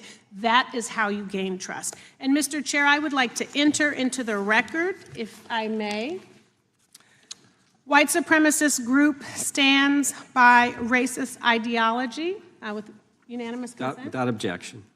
Dylan Roof, the radicalization of the alt-right and ritualized racial violence. Without objection. Thank you. Another article, how Robert Bowers went from conservative to white nationalist. I'd like to enter that into the record with me. Without objection. Patrick Cruces believed he was fulfilling Trump's wishes in El Paso attack, his attorneys said. I'd like to enter into the record. Without objection. Buffalo shooting, how far-right killers are radicalized online. I'd like to enter that into the record. Without objection. Evergreen high school shooters' online activity reveals fascination with mass shootings, white supremacy. I'd like to enter that into the record. Without objection. Murder and extremism in the United States in 2024, a report by the Anti-Defamation League. I'd like to enter that into Without the record. objection. And the article, the report that was scrubbed from the DOJ just recently, the National Institute of Justice Journal focusing on domestic radicalization, violent extremism, and terrorism. I'd like to enter that into the record. Without objection. And lastly, the libertarian think tank Cato and their analysis on violent extremism and the right rising in extremist acts. I'd like to enter that into the record. Without objection. Thank you, and I yield back. Gentlelady yields back. Gentlelady from Wyoming is recognized. Just very quickly, Director Patel, thank you for being here, for your service to this country, and for the transparency that you have brought to the FBI and for the American people. Transparency that was absolutely non-existent in the Biden administration and FBI. I believe that you might have been asked earlier about whether you had had an opportunity to visit with any of Epstein's legal counsel. Were you asked that question earlier? I think so. Okay. One of the legal counsels or legal fixers for Mr. Epstein was Stacey Plaskett, the Democrat delegate to Congress from the Virgin Islands. So perhaps for those on the other side who are interested in talking to Jeffrey Epstein's attorneys, they could sure visit with one of their own colleagues. I want to focus on something that I think is very important that has not been addressed enough today, and that is related to the consequences of the Biden open border.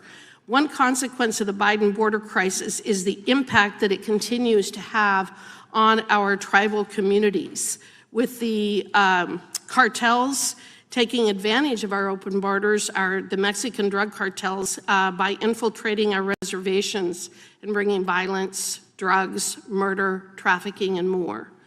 Last year, when I questioned the Attorney General Garland about what the DOJ was doing to protect these communities, he simply deflected responsibility and said that Congress had not appropriated sufficient resources for them to be able to protect our tribal communities. Mr. Patel, what is the Trump FBI doing to counter the drug cartel infiltration and other violent crime targeting our Native American communities? Thank you. It only took more than half of this proceeding to talk about one of the priorities that the FBI has, which is crimes on tribal lands. Every single crime that we have been talking about, whether it's child predators, human trafficking, narco traffickers, murder, they all happen on tribal lands as well. And I've said since the beginning, it is a priority, which is why we launched Operation Not Forgotten on tribal lands. And I'm the first FBI director to meet with the staff and tribal leaders here in Washington, D.C. and elsewhere, and invited them into my office and headquarters to see them, because I need engagement with tribal leadership, and I need our police and FBI agents to be engaging with tribal leadership. Otherwise, we're not going to break through. We have 1,900 Indian country cases open right now. We've got 600 indictments this year alone. We cannot forget tribal lands. Every single one of those people lives in the United States of America, and it is an absolute priority to protect them and their children just as it is anyone else. So I think it's fair to say that what Mary Garland testified to, that the FBI and DOJ did not have the resources to address that. I think that was an absolutely false statement. Would you agree with me? It's a decision by him not to do so. That's not my decision. At the end of August, the U.S. Attorney and FBI announced that nearly 100 personnel representing members of the Safe Trails Task Force operated near Wyoming's Wind River Reservation to assist with reducing drug trafficking and illegal guns. Director Patel, you have routinely stated that it is your mission to partner with and strengthen local and state law enforcement partners. How does the task force and other FBI efforts bring tribal law enforcement into this process? The major problem with tribal lands is the sheer tyranny of geography and the amount of coverage that they have on land versus the personnel they have to do it. So what we've done is constantly surge resources to tribal lands across this country on a 30, 60, 90-day rotating basis, reporting back to us saying who needs more. And what we found is that most of these lands can be assisted by our counter-UAS program, our drone capabilities, and we're going to do it because what's happening is the Mexican drug cartels are literally flying overhead, dropping their cargo, their narcotics onto this land where no one's looking, and then it's being disseminated to children, to youth, to adults on that land, and killing them. And we got to stop it before it gets dropped off. Well, and your testimony proves that the Biden administration did not lack the resources to address drug and violent crime in tribal communities or around the United States. It instead expended and wasted these resources investigating parents, Catholics, we now find out Turning Point USA, the RNC, and Republican organizations, rather than protecting our Native Americans by closing the border. Is that fair? I think so. Wonderful, thank you. And I do appreciate the work that you've done in this regard. I was previously the chairman of the subcommittee on Indian and Insular Affairs with the Natural Resources Committee, and safety and security on our reservations and for our tribal members has been one of our priorities, one of my priorities, and I very much appreciate the work that the FBI has done. Let me know if there's anything else I can do to help you, and with that, I yield back. I will, ma'am. Gentlelady yields back. The gentlelady from Georgia is recognized. Thank you, Chairman, and thank you for coming in today, Mr. Patel. In the past few months, the country has experienced a string of horrific, high-profile attacks that have been motivated by racial hatred or political ideology. Shooter attacked the CDC headquarters, firing hundreds of rounds and killing a police officer.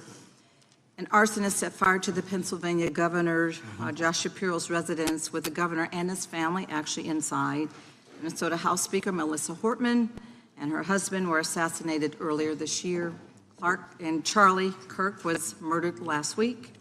Bomb threats have been made against HBCUs and the DNC, and just the list goes on and on. I only have just a few minutes today, so I don't want to take a lot of time to go into all the countless and devastating violent crimes and incidents that have happened at our schools or on our streets and in our communities that have just been happening all year long. Mr. Patel, just yes or no, is this type of political violence ever acceptable in your eyes? No. I'm glad that we agree that these heinous acts designed to instill fear and division in our nation are never, ever acceptable, yet each of these incidents has recently taken place under your watch. The FBI's website states that protecting the United States from terrorist acts is the FBI's #1 priority, including from domestic terrorists. Is this still your #1 priority? Domestic terrorism? Preventing domestic terrorism. Our #1 priorities are protecting the homeland and international terrorism and crushing violent crime, and domestic terrorism sort of interlays between both of those. Okay, so, well, then I'm glad that you're giving us the right answer, but unfortunately, your actions kind of tell a different story. Earlier this year, you granted the ranks of the FBI's Domestic Terrorism Operations Section. This is the section of the FBI that is most directly responsible for addressing political violence in our country by preventing attacks from occurring and effectively responding to them if they do. The agents in this section are the ones who stopped an individual stockpiling weapons, who planned to attack schools and churches in Florida and seize bombs made by an ISIS sympathizer in New Orleans. And instead of ensuring that this section has all the resources that it needs at a time when its mission is critical, you fired its decorated veteran FBI agents who have served their country proudly under Republican and both Democratic presidents, and you scrapped the tools that they developed to fight domestic terrorism, including the National Domestic Terrorism Incident Database.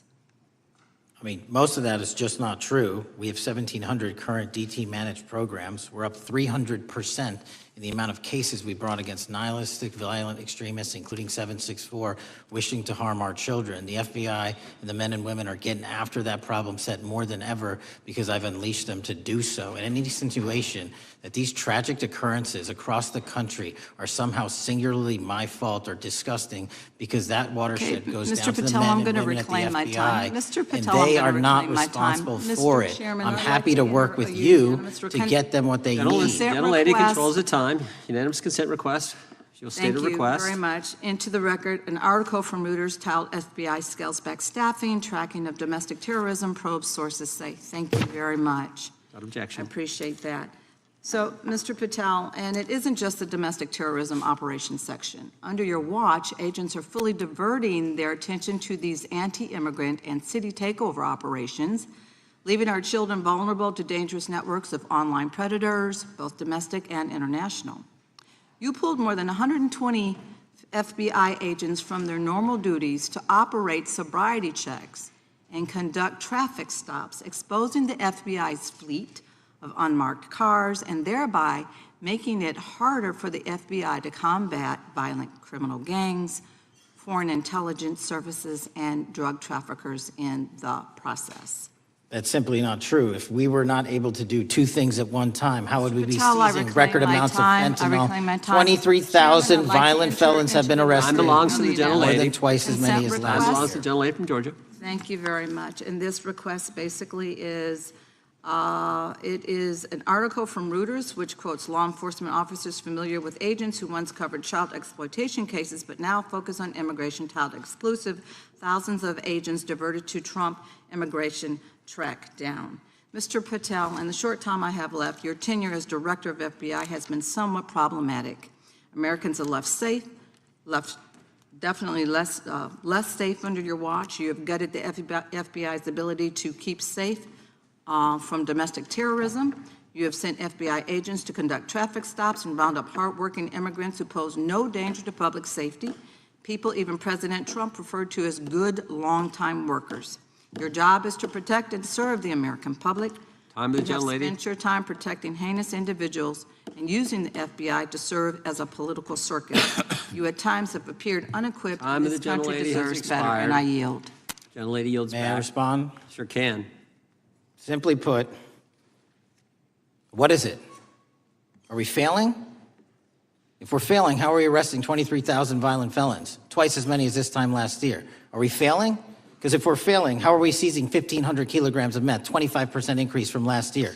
Are we failing? Because we captured 4 top 10 FBI most wanted from around the world in 7 months. That's more than the entirety of the last administration. Are we failing? Because we put 1,500 child predators in prison. Are we failing? Because we dismantled 300 human trafficking networks. Which is it? You don't like me, that's fine. But don't you dare disparage the men and women of the FBI that are producing record results in historic fashion to protect this country. They are kicking ass for America, and they're going to continue to do so. And we appreciate your leadership. The gentlelady from Florida is recognized. When I was home recently, I met with the agents leading the Tampa office of the FBI, and I saw what they're focused on in my community: stopping drug traffickers, rescuing children from exploitation, fighting cybercrime, protecting us from acts of terrorism, foreign and domestic. And I know from my time as a federal prosecutor and a judge that this work by the Bureau doesn't make headlines, but it is happening every single day. At the top, accountability is necessary, transparency is critical, but today we've seen an effort not just to diminish, but to distort the work of Director Patel and the agents he leads. If we really care about transparency and about truth, then what we owe to the American people is this reality: that thousands of dedicated professionals at the FBI wake up every single day thinking not about themselves, but about this country, and keeping every single one of us and our children safe from harm. And Director Patel, I would like to hear from you the facts about what the FBI is doing and your efforts to fight crime. Director Patel, isn't it correct that since January 20th, 2025, the FBI has made over 25,000 immigration-related arrests, including 350 members of Tren de Aragua and 195 members of MS-13? Those numbers are accurate. The Tren de Aragua numbers are up over 350% from the year before. And during that same period, hasn't the FBI seized over 66,000 kilos of cocaine, 6,000 kilos of meth, and 1,500 kilos of fentanyl? Not to be nitpicky, but it's 89,000 kilos of cocaine and 7,300 kilograms of meth. And isn't it also true that the FBI Tampa Division's Panama Express Strike Force specifically seized nearly 67,000 kilos of cocaine valued at more than $1.6 billion from illicit maritime vessels? One of our best operations out of the Port of Tampa, and I was down there in South Florida when Panex did their work. Director Patel, since October 7th, 2023 Hamas attack, the FBI has been a co-leader of the Joint Task Force October 7th. Isn't it correct that this task force is actively working to bring justice for victims and to prevent terrorist infiltration at our borders? Yes, ma'am. Since January 20th, hasn't the FBI arrested 59 foreign intelligence operatives for spying or smuggling dangerous material into the United States? Yes, we have, and that's on track to be more than 25% than ever before. And the FBI has also been leading operations against major cyber threat actors, including those from Russia, China, Iran, and North Korea. Isn't that right? A 17% increase from year to date last year. Director Patel, The FBI's child exploitation task forces continue to investigate predators who target children online and across our communities. How significant is that threat today, and what results have you seen under your tenure in bringing these offenders to justice? We have, under Operation Grayskull, dismantled dark web units that are operating online, not just in the United States, but across the world, to do our children harm. We have taken into custody more suspects than ever before on those who seek to harm our children. That is what the men and women of the FBI do, and that's what they're going to continue to do. Those are the real results when you let good cops be cops, and when you let us get on these platforms and expose them to the public and show them the harms of these predators on these online gaming systems and social media systems. And we need more help from Congress to allow us more authorities to do that work. The FBI laboratory manages the Combined DNA Index System, or CODIS, which compares over 25 million DNA profiles and aids more than 125 investigations each day. Director Patel, why is this important to law enforcement nationwide? All of law enforcement relies on our CJIS operation out of West Virginia. And what that does is allow 19,000 agencies to come in and say, hey, does this guy have a criminal history? Hey, is this an illegal firearm? Do we have a DNA hit like we did in these recent assassinations? That's what the FBI brings to bear, because local and state law enforcement agencies just don't have that capability, and we're doing it 24/7, 365. CJIS does not close for 1 minute. In your testimony, you noted that the FBI has ongoing counterintelligence investigations into China, Iran, and Russia across all 55 field offices. Why is it essential to maintain that scope of coverage, and what success can you point to in disrupting nation-state actors? Our biggest threats involving nation-state actors are the PRC, Russia, and China, and they are up 33%, 83%, and 60% respectively in arrests alone this year. Those nation-state actors wish to do harm in our infrastructure, our critical infrastructure system, our energy, our water supply, and also go after and target individuals and senior citizens and take their money through online pig butchering schemes, which we've exposed in Cambodia by way of the CCP. This is groundbreaking work that the American public should be seeing that their FBI is doing, and I'm happy to have the opportunity to report on it. Thank you, Director Patel. I yield back. Gentlelady yields back. The gentlelady from Mr. Chairman, I have a couple. Unanimous consent. Thank you so much. I appreciate it. In response to Mr. Patel's making the remarks that that maybe our colleagues are disparaging the men and women of the FBI, I'd like to enter the record 3 unanimous consent requests. One is entitled FBI using polygraphs to test officials' loyalty. The second is Kash Patel knowingly broke law when firing top officials, lawsuit alleges, published by NBC. And the third is FBI forces out more leaders, including ex-director who fought Trump, demand for January 6 agents' names. Without objection. Thank you. Gentlelady from Vermont's recognized. Thank you, Mr. Chair. Director Patel, thank you for being with us today. Appreciate your time.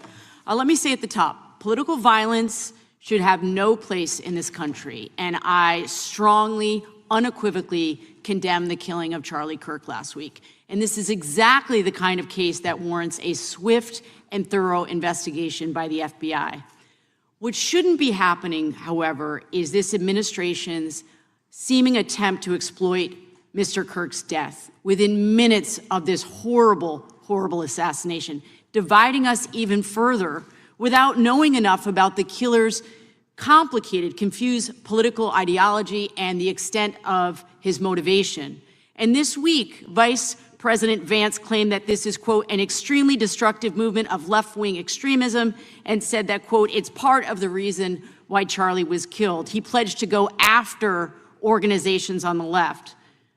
But Director Patel, it was just 3 months ago that Melissa Hortman, the Minnesota House Speaker, and her husband, Mark, were shot to death in their home in the middle of the night by a self-identified right-wing extremist and Trump supporter. When that assassination happened, the FBI released a written statement denouncing the killings and pledging to hold the killer accountable. And I thank the Bureau for that. It was clear, concise, to the point.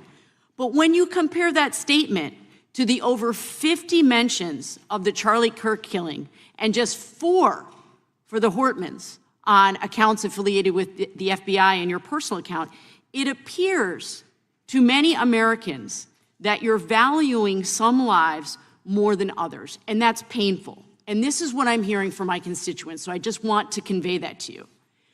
And the vice president didn't even call on right-wing organizations to tone down their rhetoric after that horrific killing in Minnesota. And he never once spoke about dismantling conservative institutions. This week, when the president was asked by a reporter about Speaker Hortman, he claimed he didn't even know who she was. One of the most high-profile assassinations of an elected official in recent memory, and the president claims to know nothing about it, hasn't even heard of it. It was absolutely devastating for her colleagues and for her family. And I think we all can agree in this room that we have to stop this political violence. So my first question to you is, Director Patel, what is your plan as director of the FBI to turn down the temperature, especially in light of the fact that it seems like members of the administration are reacting to political violence based on party affiliation? What's your plan? I can only speak for myself and the Of course. FBI. And what we are doing is, I think I mentioned earlier, we're following the money, because whatever attack you are describing, and they are all despicable, equally so, people need money to operate. People need money to conduct these attacks, to conduct these investigations. And so what we are doing is finding the people that supported this infrastructure system, because even when you say there's a lone, quote unquote, lone wolf actor, he's not truly a lone wolf actor. Something happened along the way. I agree. And so can I just because we have such little time, are you making a commitment right now to follow where the evidence goes in investigating whether it's violence on the left or the right? Because over the last 10 years, when you look at the ideology, I want to follow up on what my colleague from California said. When you look at the data, you look at the Anti-Defamation League data, 96% of ideological motivated killings were committed by the right wing. When you look at the Institute of Justice report that she cited, it's 5 times the number that 5 times the number of far-left extremist incidents are perpetrated by far right. And it's been reported, and she mentioned this, that as of September 12th, 2025, just 2 days after Charlie Kirk's killing, that the DOJ removed that report from the DOJ website. That's why Americans are concerned that there seems to be a separate system of justice, that if you are a Republican and you are attacked, you will get the full weight and authority of the FBI and this administration. But if